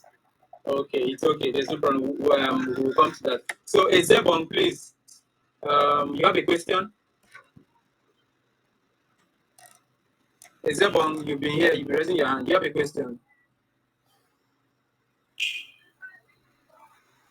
Okay, Ezebon, we can't hear you. So, studies. Okay. So, study students, you have a question? Please ask. Okay, your hand is down. Okay, so Taiwo, please, you have a question. Yes, well done. Like from the function today, I can see that there is a place where we use printf, and there is another where we use scanf. Like these two places, if we use the printf, our output is giving us maybe let's say we want to show 0 to 9. We use printf, we will see that 0 to 9. So what is the function of that scanf? Okay, have you been following us from the beginning, like from the beginning of the session, from Monday? Okay, I just joined today. Oh, you just joined today. That's why you don't understand what scan. Now, scanf is used to take input. Printf is used to display output, like what you're seeing on the screen here. But scanf is used to take that input. Let's say you want to take in my age. Maybe you ask me for my age through something like here. If I run this program now, just like what is here, enter a letter, right? Now the printf can display on the screen. That's why it's able to display enter a letter. Now the scanf is what is going to take the input. Like if I should put G, now it is the scanf that's taking that input and it's going to store it somewhere. Now this one is saying enter a number. Printf displayed enter a number. I enter 5. Then I hit enter. So it is the scanf that is able to take that input, store it somewhere, and we are able to use it and display it on the screen. Okay. Okay. So thank you. Okay. Somebody was sharing their screen. Sorry, that was why mine was interrupted. It was a mistake though because it was trying to do something. But Taiwo. Yeah. Okay. So excuse me. So Taiwo. So scanf is used to take input. Since you are just joining us today, maybe later on I will see how I can maybe create another session. Maybe when we have time, I can come over all those things we've done from Monday.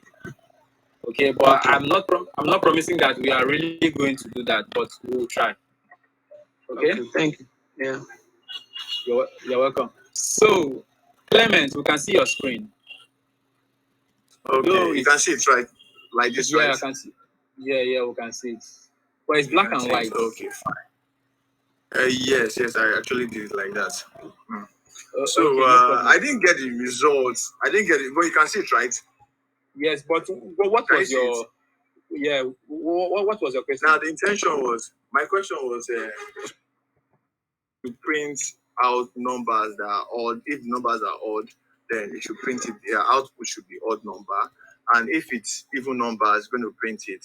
So the concept that I used was, though I didn't get the answer anyway, I used int main. I use a. I initialize it int to be equal to 8, and int b is equal to 3, and int c just initialize int c. So c, and I make c is equals to a modulus b. So and I say if c is greater than 0, it should print odd number, which is percentage dc. So this is supposed to give me an odd number, probably like 1, because 8 divided by 3, there should be a reminder. So I was expecting odd number is equal to this, but I was seeing segmentation faults, and I say if even number is equal to percentage dc. So if I could get even number, then it's supposed to escape this place and come here. Okay. But it's not possible because it's going to give me an odd number. So, but I'm still seeing segmentation fault. Maybe something is wrong here. I wanted to Google it, but he said I shouldn't check Google. Just leave it that way. That's why I just leave it that way. Okay. Now, you were asked to write a function, and I am not seeing a function here. All I'm seeing is your main function. So basically, you're writing all of. all of this inside your program again. So there's no function. Your function, if you are writing a function, then your function should have a return type, a function name, and if it's going to have argument, it should have argument, and then the body of the function. But we are not seeing any of this here, which means you've not done your task yet. So you go back, you like what you just explained now, that algorithm you've explained now, I am not seeing it here, what you just explained now. So you try again and relax. You relax and explain it to your own self and see if actually this code you wrote here is doing that thing. Try to understand what each line is doing in your code. Ask yourself, what are they doing? And then from there, you might see that it is not doing what you want it to do. Okay? Okay. All right. Okay, Thank so you. that's that. Okay, so that should be something you spend your time on. Okay. Sir. Okay, so you can take down your screen now. Okay. Okay. All right. So okay, let me go back to my message. But please, for the girls that are raising up their hands, I can see you. But time might not allow us to do everything. But okay, the screen is still visible to others. No problem. Can you still see my screen? Yes, Mr. David. Oh, okay, that was nice. Okay, very good. Okay, so please hold on. Abulu, okay. Oseremi, please, I will take you now. And Lawrence, you have to get ready after now. I will call you.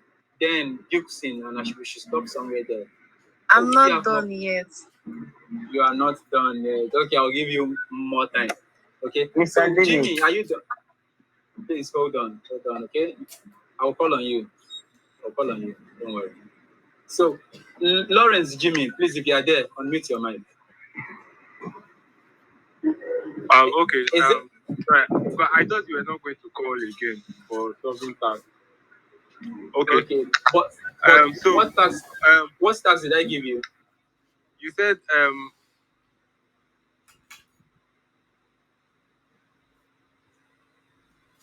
Okay.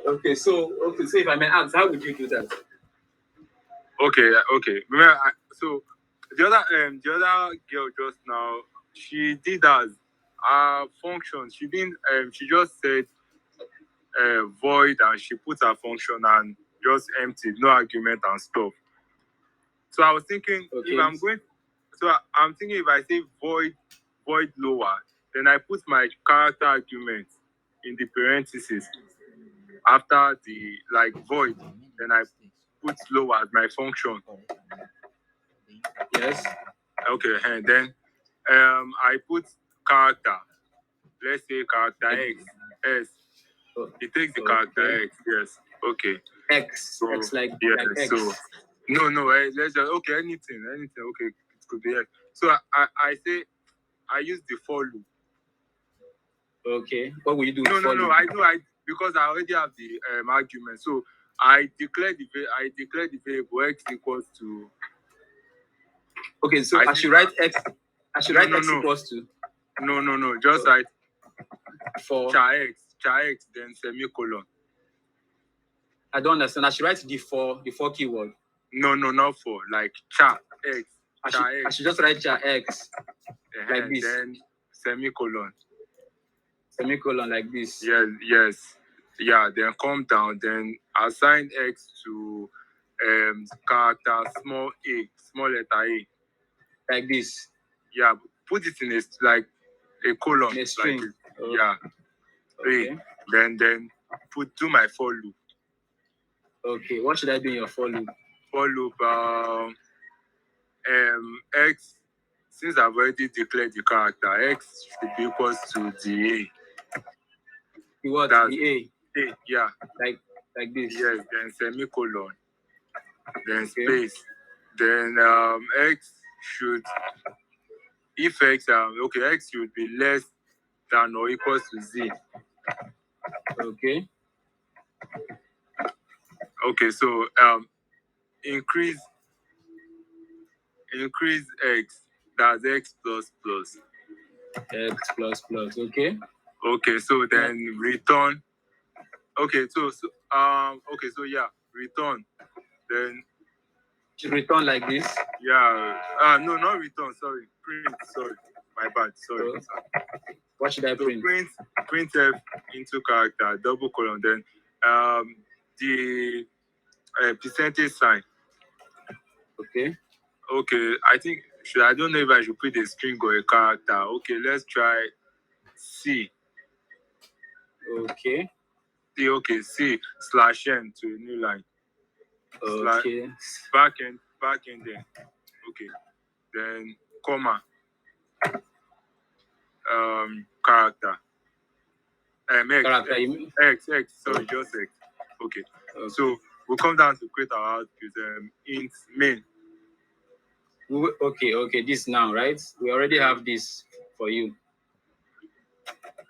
Okay. So what else? So int main. Then we just include let's just put X to print out X. To print out. What X. should I? What should I do here now? Lower. Okay, lower. X. Into the parentheses. Into the parentheses. X.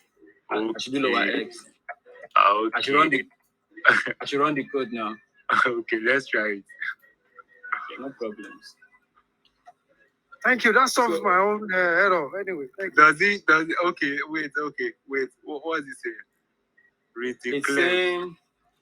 It's saying that you redeclared, X is redeclared as different kind of symbol. Then you have previous definition of X with type char. Then you have undeclared first using the function. That is X. This is the first time using it in 16. So this your code is giving us errors. Now what do we do? Okay, let's delete the char. Let's make the void empty. Let's do what that girl did the other time. Okay, make the char X empty, like just empty parentheses. Okay, I should run the code again. Oh no, not like that. Then the for loop, add character to the for loop, char X. You've declared this here already. Yes, then no, remove the old declaration and assign it. Both the char X and X equals to A and S equals to A. Remove it. Okay, so just add yes, char X, then here to the other side, add char X to it. This one? Char X is less than or equals to Z. This plus you add another char here? Yes. No, you've declared it already, so you can use it. Okay, I can use it. Okay. Let's just try it. Let's run the code. So you are doing trial and error here. Yeah, okay. What is it saying? You've not declared X yet. So wow. So should I also declare X for you here? Okay, yes, just declare X, char X. Okay. Wow. But it's not okay. Let's add a new line. It's not. No. Let's move a new line. That way. Okay, yes, that's right. Okay. Wow. So, but okay. This your code. This your code you just did now. You were doing it based on what somebody did. No. You were saying. I know. I had my own code, but I was trying to, like, when the girl said for chat. So I was thinking, is there a way? Because other codes I've been seeing online and I've been reading, when I can actually declare an argument in my function, like void do and then char X, but I don't know how to complete it that way. Okay.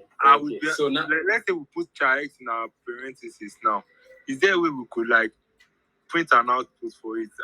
That's what I want to like complete. You mean if you put char X here? Yes, char X. Yes.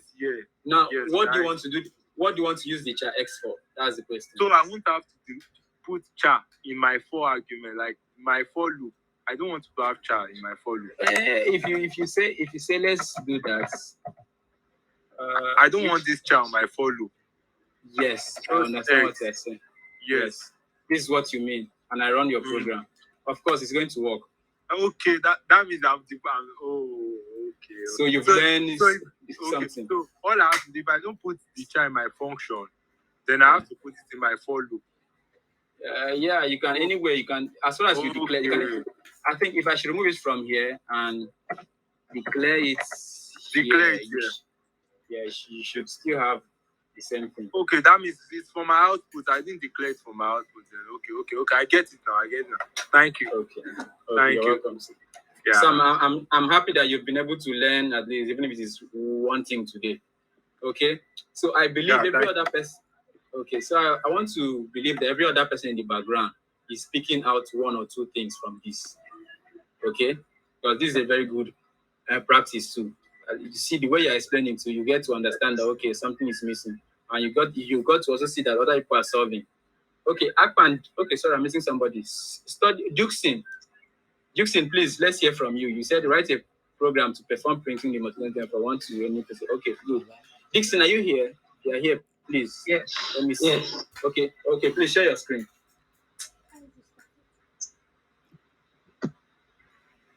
Please share your screen.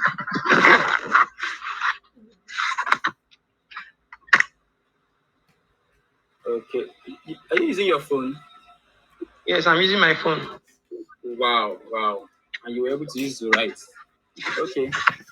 Let's see. So you said write a function to print a multiplication table from a specified number to another specified number. Yes. So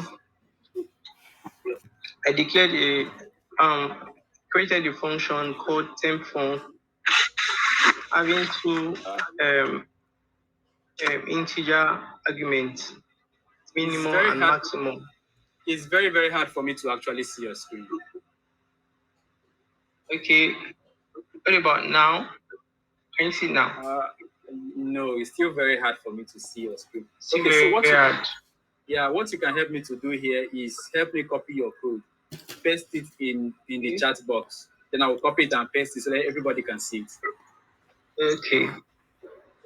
Thank you. I'll do that now. Well, we can see it too. So it's very hard for me to see. Okay. When he turned the screen, it was easy to see. Okay, what you help me do, you paste it on your own. Yes, then I will display it for you. Compiler, yes. Thank you. All right, say maximum length reached. Just hold on. Okay. It's copied with the numbers alongside. This will be hard for us to run. Just hold on. Okay, sorry. I know what to do. Should we give you time to put yourself together? I'm already ready. Okay. So this is ready. I'm ready. All right. It's okay. I use my phone for my code.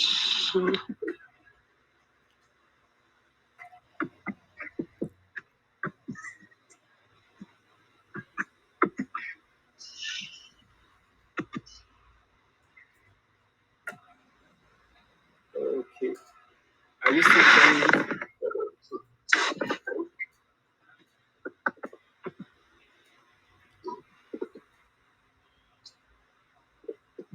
Can you help me copy? Okay. Let me check for it now. Okay. Yes. That's the end of this. Okay. Hold on. Okay. So you can actually off your screen now so that I'll be able to present mine. Okay.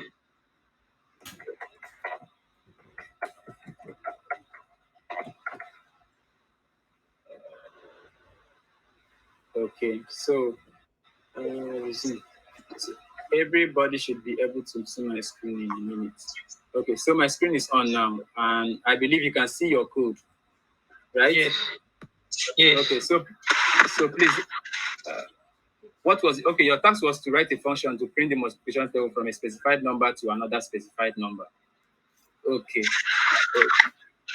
So I declared a function called tempfunc. It's two arguments. One as the minimum value, while the other one the maximum value. And normally, multiplication table is maybe from 0 to 12. But now we are not giving the specific number, so we have to provide ourselves. So I created two iterators or integer numbers that will serve as our iterators. Okay. Then from first iterator was which is equal to the minimum. Since we are not starting from zero, but we want to start from a minimum value. So the iterator has to we initialize it to be the minimum value specified. And the first iterator creates lesser than or equal to maximum value. And iterator plus plus. And first of all, for the first one, I'm going to print the timetable for that particular one, just to make it interactive. Okay. Then for the second iterator equal to 0 now, then iterator 2 lesser than or equal to max, iterator 2 plus plus print the format specifier, which is integer times integer equal to another integer. Then I now provided the values for the formats. Okay. Then after that, you print a new line. After then, I went down to call the function directly. So you can run it. Let's see. Okay. Okay. Oh, this is nice. This is nice. This is good. So 3 times table, we are from 3 to 5. Okay. If you change the value, I think that's the value I specified there. So if you change the value. Yeah. So I could say 8 here. And I will just say 1 here. Let's see. So we have from 1, 2, 3, 4, 5, 6, 7. Wow, this is nice. This is really, really nice. Okay, this is dynamic too. Okay, I'm impressed. This is good. See, this is why we should, spend time together to see how we can solve problems here. Now, I wasn't even expecting you to do something very large as this. I was thinking you were just going to do maybe one for us, but here you are with so much more. So I like this. I like this. Thank you, sir. Yeah, you're welcome. I love this. So I hope everybody's learning from this too. This is interesting. Yeah, this is really, really interesting. So, Juxin, I'm impressed, okay? And congratulations. Most of you are making me proud. Thank you very much, sir. Our mentor, okay. Thank you very much. Thank you. This is nice. So this is good. Okay. Let me check our time. Okay, we still have a little time. So, Pan Joseph, let's hear from you. Pan Joseph, let's hear from you, please. Let's just hurry up so that everybody will meet up. It's after 11 already, and it should be like 1 o'clock in some other places. Pan Joseph, are you here with us? Please, how can I share my screen, sir? Yes, I'm here. My screen? I'm here. Can you hear me? Yeah, I can hear you. Can you see my screen? How can I share my screen? Yes. Okay. Now, can you see the cursor?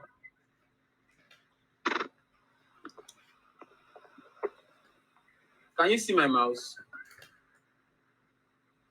Can you see my mouse? Yes, I can see it now.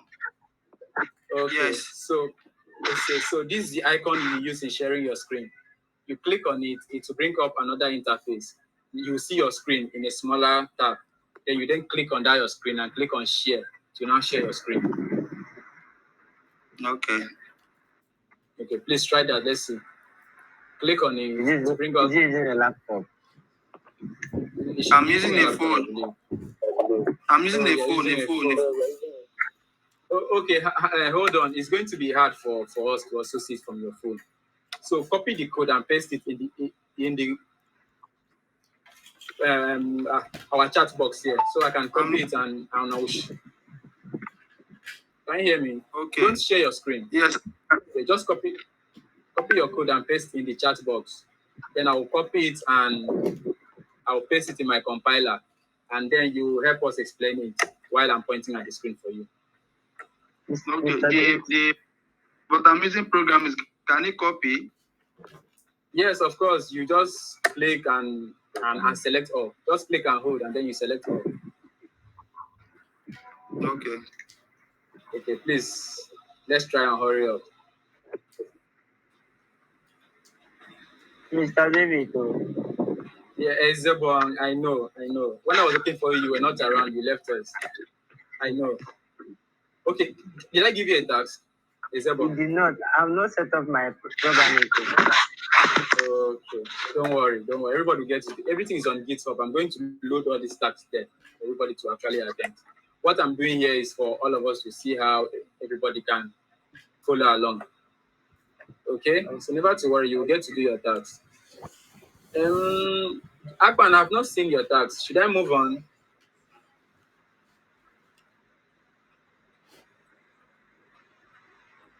Akpan, should I move on? I can't hear from you.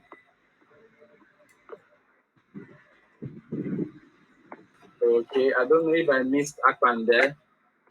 Really, I don't know if I missed Akpan there. So Akpan, it's like you hold on. So we can't hear from you. Move, I'm trying to copy it, but it's not copying. I don't know. Okay, you click. To you. Speed. Long press. Just long press. I'm still with you. Hello. Okay, press and so just press and hold it and hold a particular word. Okay, it will highlight that word. Then you start moving it down to copy. Yes, then you just drag your finger down and it will be copied. Exactly. Okay. Should I show you from my end here? Okay, Akpan, did you know what? While you are trying to do that, I have to take another person so that I won't kill time. Okay. So you just try how to copy it, and when you paste it on the chat box, you raise up your hand, and I will come back to you. Okay. All right, sir. Okay, very good. So now, Justice Obasi, please, let's hear from you. Justice. I just Justice, please, let's hear. Yeah, I just want to say that I've corrected the errors, so I don't know if it's okay to present it again. Okay, show us, please. We would love to see it, of course. While the Justice is presenting, Oseremi, please, you get ready for us. I believe you are done with yours. You get ready. And after him, Uwemedimo, please get ready. So Oseremi, Uwemedimo follows. Justice, please, we're waiting for you. Yeah. Can you see the screen now? Okay. Yes, the screen is up. So tell us what we missed. So initially I was having an error, but I've been able to correct it now. So when I run the program, okay, what was the error? When I run the program, everything works fine. So the question was, write a function that checks for a digit 0 through 9. So I created the function check1. Inside the function, I have the variable int n. So I requested for a value with scanf. Then using if statements, I was able to say if the number is between 9 and 0, it should write this is a number.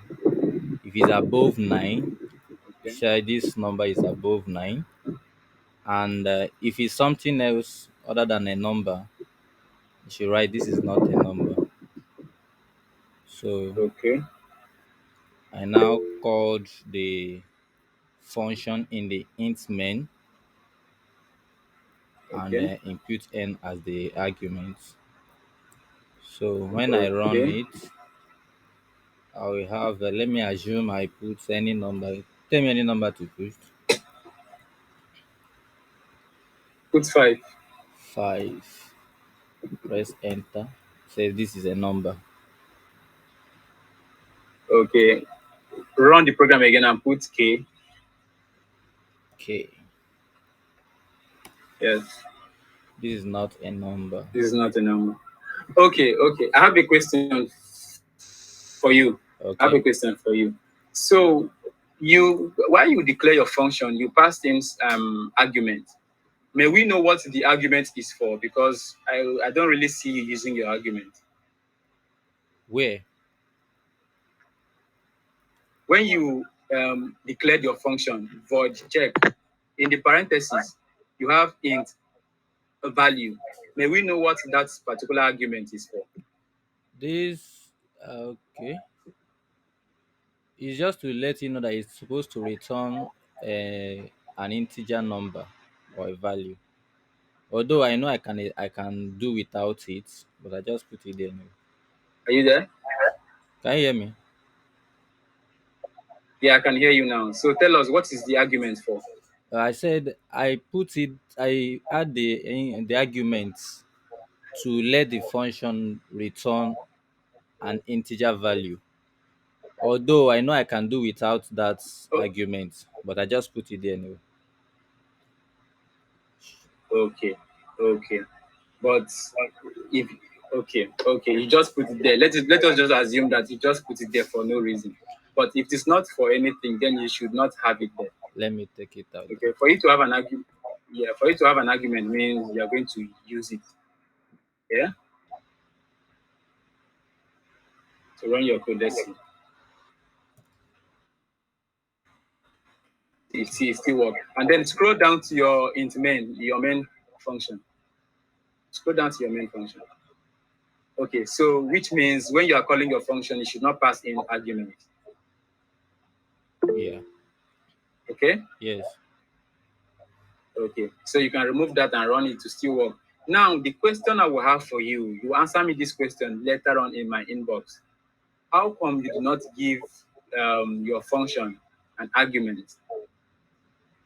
When you declared, you do not pass an argument, but you pass in an argument in the calling and it still works. Why is that?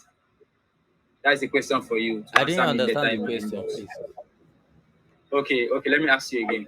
I said, when you declared your function for the check one with a parenthesis, you do not pass in an argument, right? Yeah. Okay, but when you called it, you pass in an argument, and your function still works exactly how it should work, right? Okay. Yeah. Yes, and we understand that when we declare our function and when we want to call it, the same amount of arguments we have should be the same amount of arguments that was inside of the parameters when we declared the function, right? Yes. Okay. So here you don't have arguments in your declaration, but in the calling you have arguments, and the function still works. So I want to know why the function still works even with that. Okay. Okay. So I should reply you understand on the your question inbox. now? Okay. Yeah, you reply me in my inbox. Okay. Thank you very much. I am really impressed that you went back and you came back with something. That's very good. That shows that you have been working. Okay, thank you. And I hope some of us here have learned a few things from that. Thank you. Yeah? Yeah. Okay, I appreciate you. You can now off your screen. Thank you very much there, my friend there. You work a lot. That's good. Okay, so Osereme, please let us have your screen. And while Osereme is presenting, Omedimo should get ready for us. Osereme, please, let's see your screen. I don't think I won't be able to share my screen. I use my phone. I don't know if I can paste the code. Yes, please. Yeah. But I hope it's not going to please get help me paste. No, just if you paste it correctly, it should be okay. Just help me paste your code. And then after Omedimo, I might not be able to take another person again, so we can go and rest. Yeah. Blessing has a question. Blessing, I'll give you room to ask a question, please. Let me take Osereme. Osereme, please paste your code. Okay, while Osereme is trying to paste that code, Blessing, please ask your question. Okay, thank you so much. So when you were giving tasks, one of the questions you gave, right?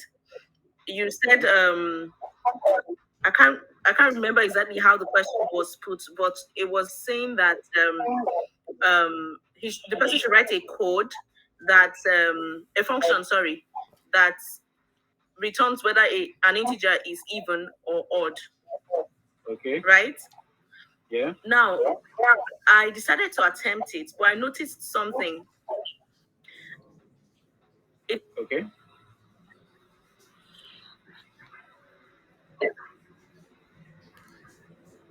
I lost you there.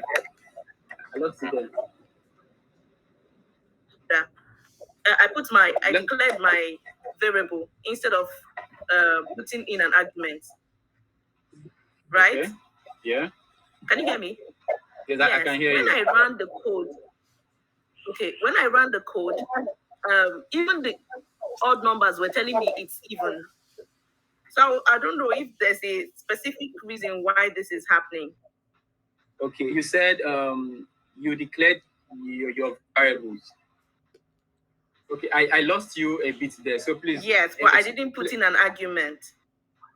Okay, you declared your function, did not pass in argument. Are you there? I didn't pass an argument. I just declared a variable int num. So when I eventually ran the code, even when I put numbers like 7 and 9, it kept telling me everything even.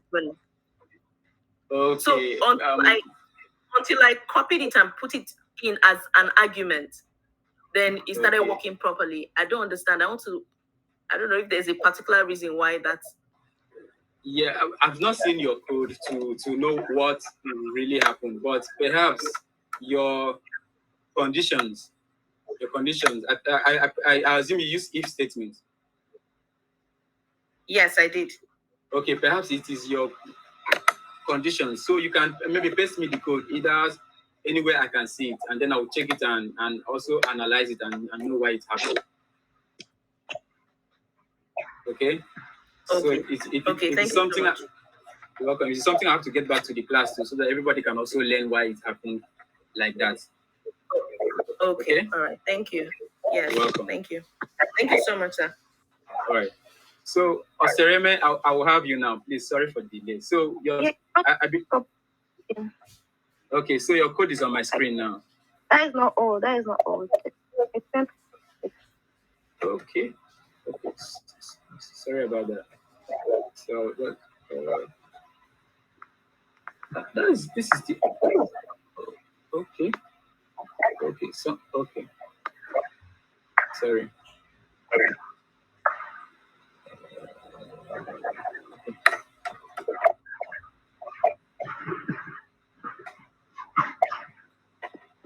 Okay, so this is your code, right?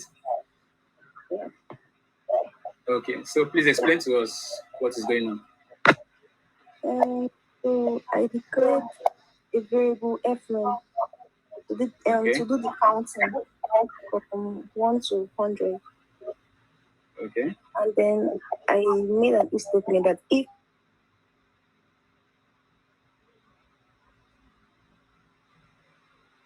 so I put an if statement there saying if f num was 2,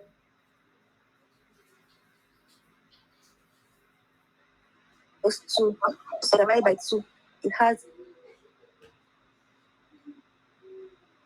is equals to 1, the remainder of 1. Now another variable called odd.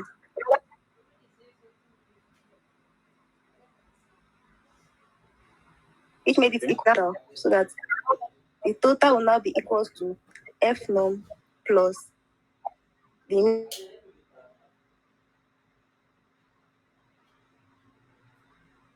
initial total plus 0. So f runs 20 odd number that it gets. All right. So just think that was, and then I created a new line and made it print. I printed the total. Okay, so I can go ahead and I printed the number from 1 to 100. Okay, so I can go ahead and run your code now. Yes. Okay, so we have 100, and the total of all the odd numbers are 2,500. Yes. Okay, is that really correct? I believe it's correct. I should believe it's correct. But I want to ask a question here. You said if f num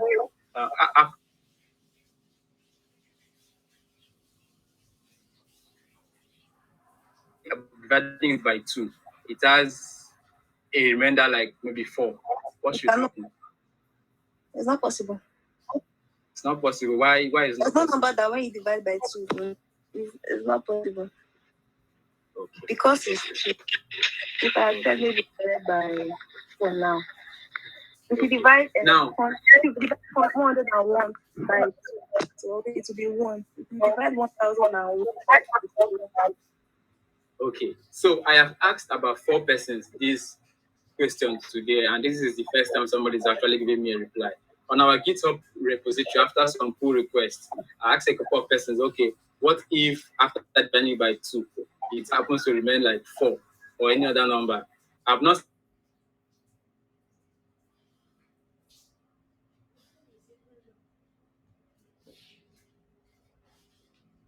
Your phone don't shut down. Now I rush to come plug on it. Has it shut down? Yeah. Yeah. Let me on my own hotspot.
zero, 1, 2, 3, 10, 11, 12, 13. Oh, That's 1 one. to 14 0, time. 1, 2, 14, 10. Yes, exactly. Oh That was man, the I'm one. sorry. You know what I was trying to do? I was trying to do like 0 times 10, 1 times 10, each of the numbers multiplied by 10. Okay, but were you able to do the one you have in your mind? No, but you can see my code, right? I tried to Yeah. write the function, called it print underscore numbers. Let Okay. 3 integers or variables I, J,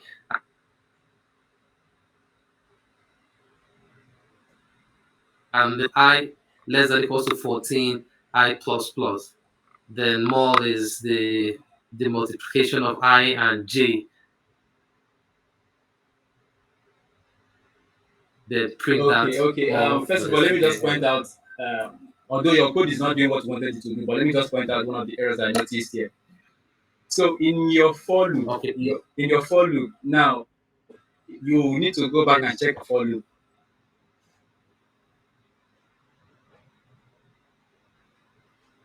So when you check it again, it's going to stick. It's going to actually stick. So you check your for loop. Something is missing. Okay.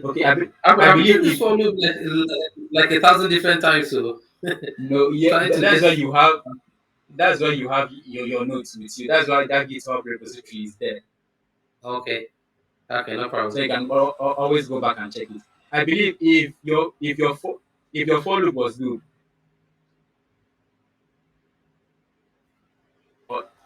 error code here is talking about your for loop, that your for loop is having an error.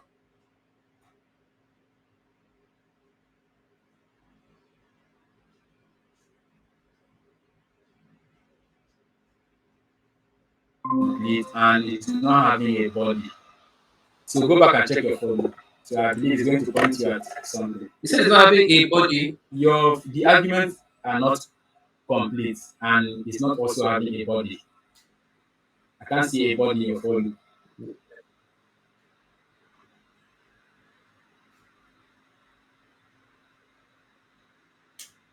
Yes. Now, tax. The other tax was for you to print 14 times 0 to 14. And now you came back and said you wanted to do, you thought it was something else, which is to print each of the numbers 14 times. So you are going to do that.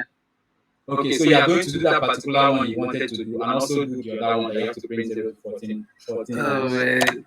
Okay, Yeah, so good luck. I can try. Okay, I can try. So Okay, good luck. let me try. All right. Okay, thank you very much.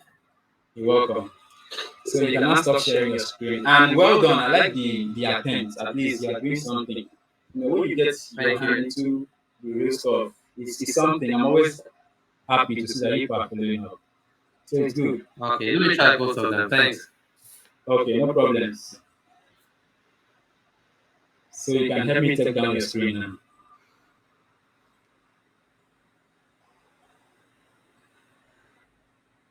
You can help me take down your screen now so I can continue with other people. Okay, thank you. Thank you very much. Thank you. Okay, so everybody, I believe we are learning one or two things from it. And I'm going to state that most of these tasks, I'm going to make them present in our GitHub. So everybody is going to be busy. Now, the more you do this, the more experience you get. Now, don't bother going to check your GitHub for the answers. No, some of these are ALX tasks. Don't bother checking for it. Nobody's going to spoil you on this one. So this is your own chance of saying, okay, let you now learn functions and try to apply them. It's good for you. So don't bother going to check your GitHub for the answer. Instead, try to, even if you don't know it, don't check your GitHub. Rather, ask somebody to explain for you. Because going to check that code now is just like going to check what's going to be the others and you copy it. So this is the end, the essence of this. Okay? Now, before I open the room for the person I said I was going to give a chance, I want to mention something that the essence of that our GitHub, sorry, yeah, for the task I gave was not necessarily for just doing the task. Now, if you notice, before now, most of us did not know the use of the fork to fork a repository and also to create a pull request. But now look at us, we now know what to fork a repository is and what it means to actually clone and go back and create a pull request. These are things that happen in the real life world where you have to work with a pair and you do stuff like that. So that was another aim of it. So when I give a task concerning some of these little things, if it is a 1+1 task, please try to attempt it because in the process there's a reason for it. You are going to learn one or two things from it. So I told us earlier that I talked to people, to seniors, and they tell me that okay, let me do like this, let me do like that. So I'm not just doing everything on my own. So even if it's a 1+1 task, please try to do it. It is a senior person who is saying, give them this particular thing to do. It's for your own good. Even me myself, I'm also doing it. So as you're giving me, I try it to, and I give it to you, and you try it. So it's a way of us together we improve ourselves. That's why that's our group is a community, not just another group. For us to grow together. So I look forward to in the future, all of us are going to collaborate and perhaps build something that nobody can even imagine. Okay, so I'll come to that. And thank you everybody for always trying to attend. So presently we have 28 28% are forked with the repository, but only 8 pull requests, which means only 8 persons have done their task. Please, I urge every other person to please attend to it. I told us the other time that Martin, that's name is always giving me Martin, but that's our senior staff, our senior mentor, was saying that she always giving me reports on how all of this is going. So I do that from time to time, but I want to also present him something tangible that he's going to see. So at some point, I'm going to say, okay, this is what we've been doing on the C, and I present him the link to the repository, and we also go and check that, okay, so people have found the repository, and you also have access to also see who has done something. And from there, you see that, okay, these people are working. Who knows? From there, something else might come inside this whatever we're doing. So please take everything I'm giving you seriously, and I pray we will. So thank you for that. So before I take the questions I have here, I'm going to take the last person for the presentation, which is Aminat. Aminat Salman, please, I will take your presentation and so we can all go and rest. More is another day, and we have a lot. Okay, so then I'll share my screen, but Okay, please share your screen. it's really Okay. can you see it? Not yet. I think it's coming up. Coming up. Not yet. Not yet. Yeah, I haven't seen it yet. Oh, okay. But I mean, Yeah. okay. So while she's trying to do that,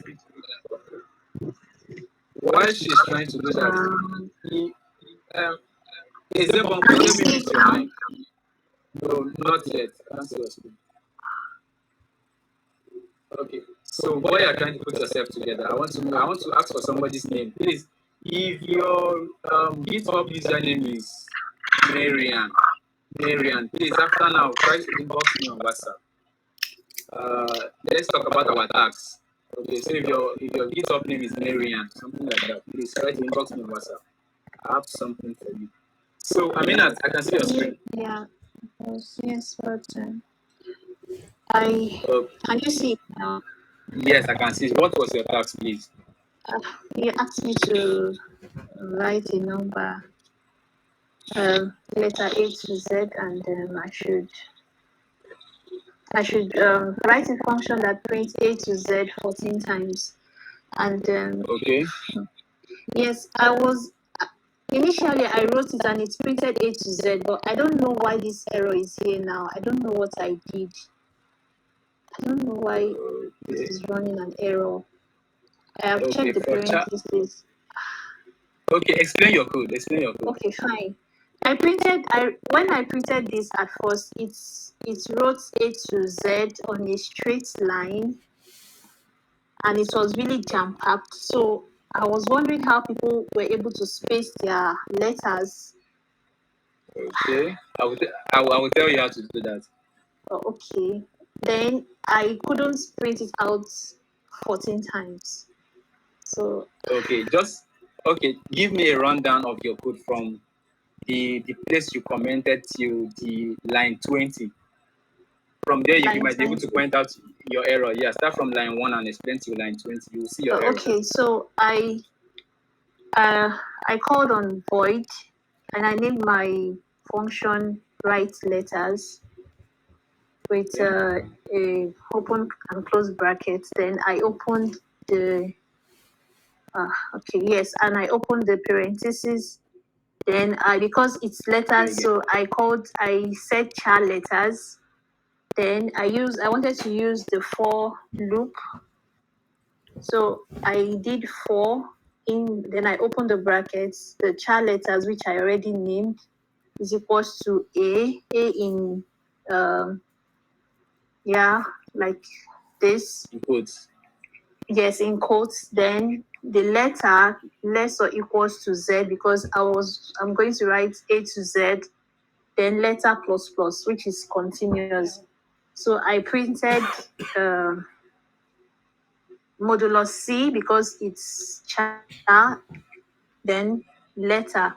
But when I printed it out, it brought A to Z because when I entered my integer, the main here, I called it twice. So I was hoping if I called write letter 14 times, it would give me what I wanted, but it was really jam-packed and there was no space. So I tried to put in, I don't know why it's...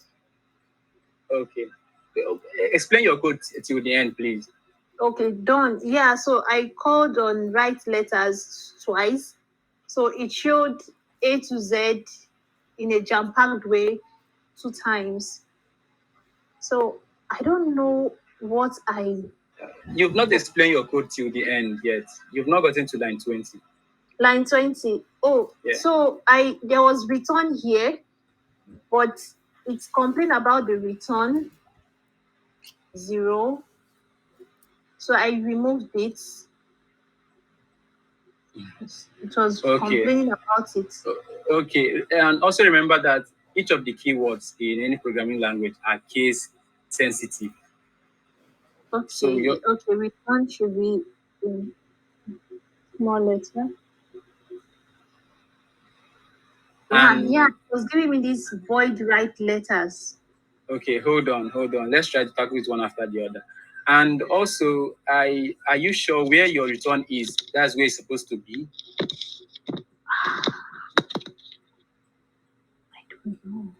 You don't know. Okay. Okay. Hold on. So I am seeing curly braces. I'm seeing 3 curly braces. One is open, one is closed, and one is closed again. So why do we have it like that? One is open, one is closed. Inside your main function. Main, okay. Why do we have open, close, and close again? Curly braces. Okay. Now it's taking me to number 20 again. Okay. Now see. Okay. So what will happen? Remove the last. Okay. Remove the second curly braces. Remove the second one. That is the middle one inside your main function. Line 20. No, line 17. Move that. 17. Okay, sir. And okay, run your program again. Oh. Okay. Now, what is it giving you? It's giving you that expect declaration or statement at the end of input, line 21. Okay. Your return, I'm not sure is supposed to be where it's supposed to be. Yeah, in terms of the tab. Yeah, so your return should align with, okay, something like that should do. Yeah, that should do. So run your code again, let's see. Still the same thing. Should I paste it on yours? Maybe you will be able to figure it out.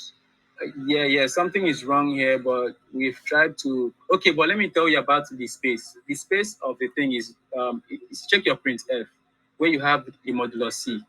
Yes. Now remember whatever you're putting there is the letters, each of the letters. So you will give a space between C and the colon there, in front of the C. No, in front of the C. Okay. So which like means this? Yeah, when it's print A is to give space, print B give space. So it's printing the space too as also a string or something like that. That's how you are able to. So check this your code again, and you should be able to do it. It's just one thing that is missing. So you check it again. Just check it again. It's just one thing. Check between your line 21, your main function. Yeah, I would do that, sir. But if I wanted to print it 14 times. Okay, I'm sorry. Was I supposed to call in right letter 14 times? No, of course not. Not. You're supposed to use a while loop in your function. A while loop. Yes, and say while this is less or while this is less or equals to 14. Then for this equals to A, this equals to this, print A to Z. That's what you're supposed to use a. Which means that I'm sorry, the while loop would be inside the int, right? The main function, or it would be outside. It would be a global function. Yes, it would be part of your right letters. The body of your right letters should be inside your function there. Okay. Yes. So I would like to still see it. So you try it and inbox me later on WhatsApp or something. Okay, sir. Okay. And thank you very much. I'm impressed with at least you attempted to do it. It's good. Thank you. Okay. Hello, sir. Hello, sir. Hold on. I discovered that from this laminate presentation, the one that Emma is pointing is that curly stuff like that. So let's check it. It has 5 instead of it's not complete. Count it, you see it, and that is what the She didn't close the function. She didn't close the function. Okay. She didn't close the function. Yes. Okay, that's true. You did not close your function. Okay. Okay. Now it works. Thank you so much, Blessing. You're welcome. And then the other person, I'm sorry, I don't know. Cornelius. Okay, that's good. Okay, so this is the essence of us having this session. Now you've seen what you've done wrong, and it's printed for you.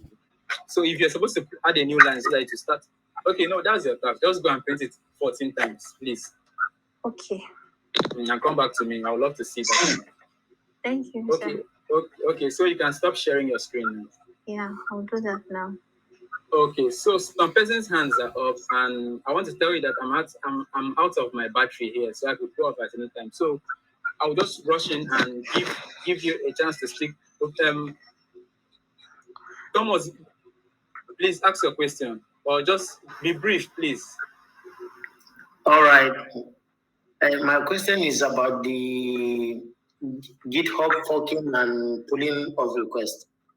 Today is actually my first time in the community meeting, so I really have been left behind on how to fork and pull a request. Then, secondly, yeah, go on. On the tax we gave a study student. Yes. In his code, I've seen something that I wanted to ask, but I don't know if I can ask from the community or I can get to ask from him directly. On line 12 from his code.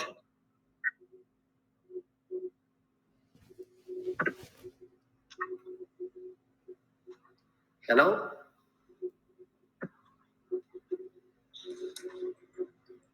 Hello? Can anyone hear me? You can hear you. Mr. David said it earlier that his battery is going to go low. Look at it on the screen there. I'm sure his battery has gone off. I believe so. Hello. Mr. David is offline right now. It is. Okay. Hello. Hi. Please, I have a problem here. Maybe you can help me look into this. The GitHub task you gave or the task for. I have a problem solving it. Okay, right now Blessing, can you check the chat, please? Yes, I'm with my phone. I think he's offline at the moment. Okay, please hold on. Okay, he's here. Okay, I'm sorry. My PC went off, so I had to join with my phone again to take the last questions. Okay, welcome back, sir. Okay, thank you. So I was talking to somebody. I was speaking with somebody before I left. Okay, Thomas, it was you. Please, I will hear from you now. Yes, sir. My question is about the GitHub forking and pulling of requests. That's one part. Okay. And the other one is. Will I go on? Yes, please. Oh, yeah. Okay. The other one is from the task you gave Mr. Study Student. Okay, what was his task? I think it was, let me read it from the chat.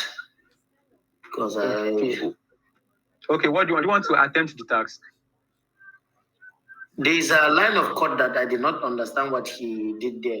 So I wanted to ask if a light can be thrown on the particular line. Hang on. So what's going on? We are trying to close the meet. So what you do, you will copy that line of code, inbox me on WhatsApp, and then I will answer you. All right, sir. Thank you so much. Okay. There's no. Okay, that's good. Okay, so Ibrahim Abdulaziz. Ibrahim, please let me hear from you. All right. Good evening. Okay, good evening. Like the previous speaker said, I'm new here too, so this is my first meeting. So there's been a lot of development, and I've been left behind as it is now. So I just want to be, I just want to know how I can, catch up with you guys. And I've been hearing about GitHub forking and pulling requests, so I have no idea how to do that. Okay. There's no problem.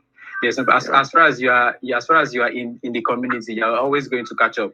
Okay, because we always have all these kind of sessions. Okay. So after now, I would love us to have a chat. So you just inbox me on WhatsApp in the group you joined. My number is one of the admins. It ends with 0792. 0792. Okay. Yes. So you please after you inbox me and we'll talk more. Okay. All right. Okay. Thank you very much. You're welcome. All right. Mr. David, you didn't answer my question though. Hold on, please. Please help me and raise your hand so that I can also see you. Functional LT, please. I will hear from you now. Functional, if you are Yeah, here. I've already pasted the code in the message. Oh, please. Time will not allow us. Time won't allow us to attend to it. But what I want you to do is to inbox me with your code on WhatsApp. I would love to still see it. Please. Okay. All right. Thank you. Okay, thank you very much. So I'm trying to close and I'm still seeing more hands. But before then, Matthew, please ask your question. I was saying, how am I going to open log into my programmers? Your what? So let me show you. The program, this programmers app. Okay, the programming app. Yeah, the programming app. Okay. That one is something you should inbox me with it, and I will tell you how to do it. Okay. Okay, please inbox me on WhatsApp, and I will tell you how to do it. Please, we are trying to round up the meeting, and I will not want to go over something very long. Okay, so we can also go and rest. Some people like it's 2 o'clock on their own side now. Okay. All right. Okay, so Jamil. Okay, Jamil just puts down his hand. Jamil. Okay, Jamil, please ask your question, please. Okay, good evening, Mr. David. Okay, good evening, Jamil. Yeah, hold on. I sent you a DM concerning this my issue with the repository. I wanted to push the tags to the GitHub, but it's not going. So I tried all the things, but it's not working. I don't know. Okay, no problem. Please, after now, sometimes I get many messages, and I will also have to do my other things and other, stuff like that. So it might take me a minute or two to actually see those messages. But after now, if you can just inbox me again, and I will check it out, please. Okay? It's okay. Okay, thank you. I'll reply you as soon as possible. Okay, so I will take the last 2 questions, please. The hands have been off for a while. Osireme, please ask your question. Oh, no, that. Osireme, please. Hi. The problem I usually have most with these nested loops is especially when ALX gives us tasks to use putchar. It's usually difficult. Printf is still a little bit easier. So I don't know if we can, maybe next time, if you're doing any task, we can try with putchar. Okay. Osireme, if you have been Hello? if you have been following, I can hear you. I want to answer your question now. Okay. So if you have been following us from the beginning, we said we are doing the basic stuff and then we'll take it from there up. Okay. So putchar, we are going to get to putchar. Putchar is another way of displaying out it. So we'll get there. It's not basic. It's basic, but we are taking it step by step so that when we start using the putchar, we really have a grasp of what we are like. When we start using the putchar, it won't be anything difficult because you already know the concept of the putchar. Okay. Okay. And then I was also the one that inboxed you about that that congratulations, that one that it prints congratulations even when you enter a character instead of a number. Okay, I was hoping to address that this night. Okay. Yes. But before then, I'm going to just give you your own hints because I want other people to also attempt it. So please, later on, inbox me again with it. Then I will give you your own hint what you should do. I'm not going to give you the answer. I'm going to give you a hint. All right. Okay. All right. No problem. So, Clement, please let me take your question. After Clement, I'll take one more and we are done. Clement. Okay. Hello. Can you hear me? Yeah, I can hear you. Okay. First of all, I want to say I really like this group. I'm really enjoying myself. I'm really learning a lot. Please, to take it to the next level and to really trigger our interest more. Most of these things that ELS is doing, some of these questions, unnecessary ones, necessary ones, I think one that will really help us a lot is if we can build live project with all these minor things like, okay, we did Malloc, can we just get a live project that Malloc is more concentrated in, probably build something. The last class, you would build calculator, which it's really good. I really like that. But if you can build a live calculator, the pictures there, the buttons, all these things. So by the time you go through all these things, say, okay, fine, I passed through this level, this C level, but I was able to do this project, I was able to do that project live, not just only the code. It will really help us a lot. And it's going to boost our profile as a software engineer. I don't know if you can just put that into, just mini project, put that into this scheme as well. Okay. Very good, very good. Now that's also a good note. Now, if you remember, I said we are starting from the basics and we are building into the advanced. Okay, so we have all of this in mind, but you can't do any of those advanced if you cannot do the basics. So with time we'll get there. All of that are structured out. Okay, so don't worry. With time, all those are in plans. We'll do all that. In fact, a time will come when, don't worry, I won't give you the gist until then. But anyhow, it is try to grasp the basic now, so that when we start doing those ones, it will not be anything for you again. And also, if you watch now, most of these tasks we did now are tasks from ALX that we were finding difficult before. So if we are able to understand the very basic, you'll see that ALX tasks are not even hard, they are not difficult. It's just lack of understanding of the basics that makes us see that it's hard. Sometimes I go back and look at the Malloc, I'll be like, what is this? Did I really find this difficult? I'll look at all those tasks, I'll be like, But if we did not understand the basics, there's no way you'll be able to do that. And understanding the basics is another thing, and trying to use it is what gives you that ability to really understand it. So whenever I give those small tasks, also try to attempt it. It gives you experience in how you should go about a particular task that has this logic. So by the end of the day, by the time you see another task that has that particular logic, you'll be able to apply it. Yeah. So that's just another thing. With time, we'll be able to do the big stuffs. Let's just start from the basic. Yeah. So I'll take the last question now. Ibrahim Abdulaziz, please, I will have you. Oh, sorry, I already spoke the other time, so I was I forgot to to put down the hand. Okay, there's no problem. So we've officially. Maybe I can just add something. So you said I heard someone talk about Malloc now, and I'm just joining. Though I know the basic concepts, but that's one of the places I'm having issues with, like function pointers, struct and all of that. So I don't know. Since you mentioned Malloc, I don't know if you've gone that far. No, we've not. We are still in functions now. So I think it's supposed to be by next week, or I don't know. It depends on our schedule next week, but we'll get there with anytime from now. We'll be there. So you just follow the class up and you'll see it. All right. Thank you very much. Okay, you're welcome. So we've officially come to the end of the meet, and I want to thank everybody for coming out. It wouldn't have been possible if nobody here came out. So well done to all of you, and kudos to you. Now, I want to again sound on our task, the repository. 28 persons have forked the repository, but I have only 8 pull requests. So if you have not done any of this, please go to the link is in the group. I will drop it again for the new members. All the lessons that we've been taking, all the notes are on the GitHub repository. So you just go and fork the repository and have it in your own account. Then you go ahead and clone it. The one you forked to your GitHub account, you clone it to your machine or wherever you're working from. When you clone it, you do your normal stuff, and then you navigate into the task, and then you see the task available. You do the task and push it back to GitHub. And then you go to your GitHub, that repository, and create a pull request. When you create a pull request, I will see it. I will get a notification that, somebody has made a change. And then I will now go and see it. And then if the code is good, I will review it and give you the comments or whatsoever. With this, I'm able to see everybody, track down the changes and your progress too.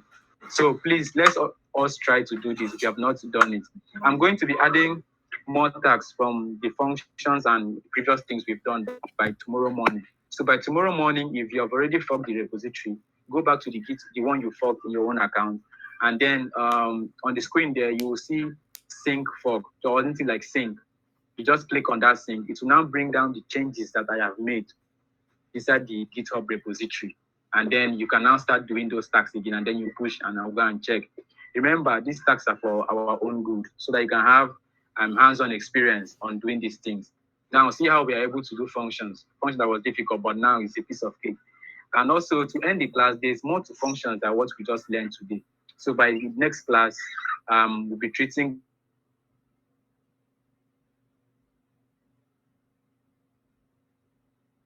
Cohort 11. We're having our printf team project. And I have been able to reach out to a few persons, and I picked only one person that is going to come and explain the project for us. So on Monday's time, we'll be having him. He will come and help break down the project for us, and if possible, attempt some of them and give us insight on how we should go about it. So please try to be available. By the same time, I will drop the link and the details. I will drop the link and the details in the group, in the announcement group and in the main group. So please try to be available. Don't let him come before us and then wait for us. No, we should come, and since it is 9 p.m. West African time, please let us be here at least 8:55. So by the time he comes by 9, he will be like, wow, these people are really here. Please let us try that. And then I mentioned a few things, but if he asks a question, please be active, raise up your hand, and he will give you opportunity to speak. Be active. Let's not be as if we are just there. Please always speak. And then when he gives room for questions, please, all your questions, ask him. Raise up your hand. It should be meaningful questions that are relevant to what he's teaching. And then I hope we are going to do that. And then that is the beginning of me starting to bring our guests. By Wednesday, we're having someone else, and he will be taking us on. I gave him something we spoke to, so he will come in. One of our projects, I don't know if it was on Mallox or something like that, or I don't know, I've forgotten what I gave him. So on Wednesday, we'll be having somebody to come explain that particular project and the whole concept to us, let us get to understand. Then within the week again, we might have another guest. Yeah, we might, like next week, we might have like 4 people come and speak with us. And then on Sunday, I have a senior engineer. You know, he has experience in the whole tech thing, and he has had projects, like real life projects. He's working in a big company, and he said his only chance on Sundays.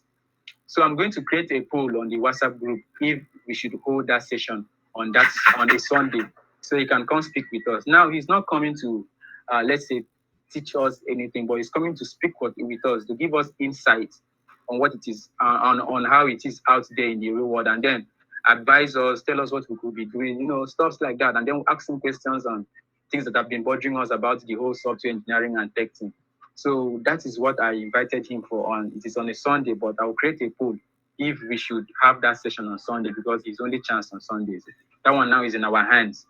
Okay? And also, I have a professional too, a software engineer. He's very proficient in C. So I want to bring him when at least we've known a few things.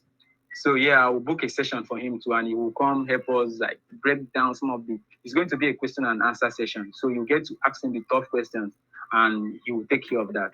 So those are some of the plans we are having within this week and next week and the end of the week after that.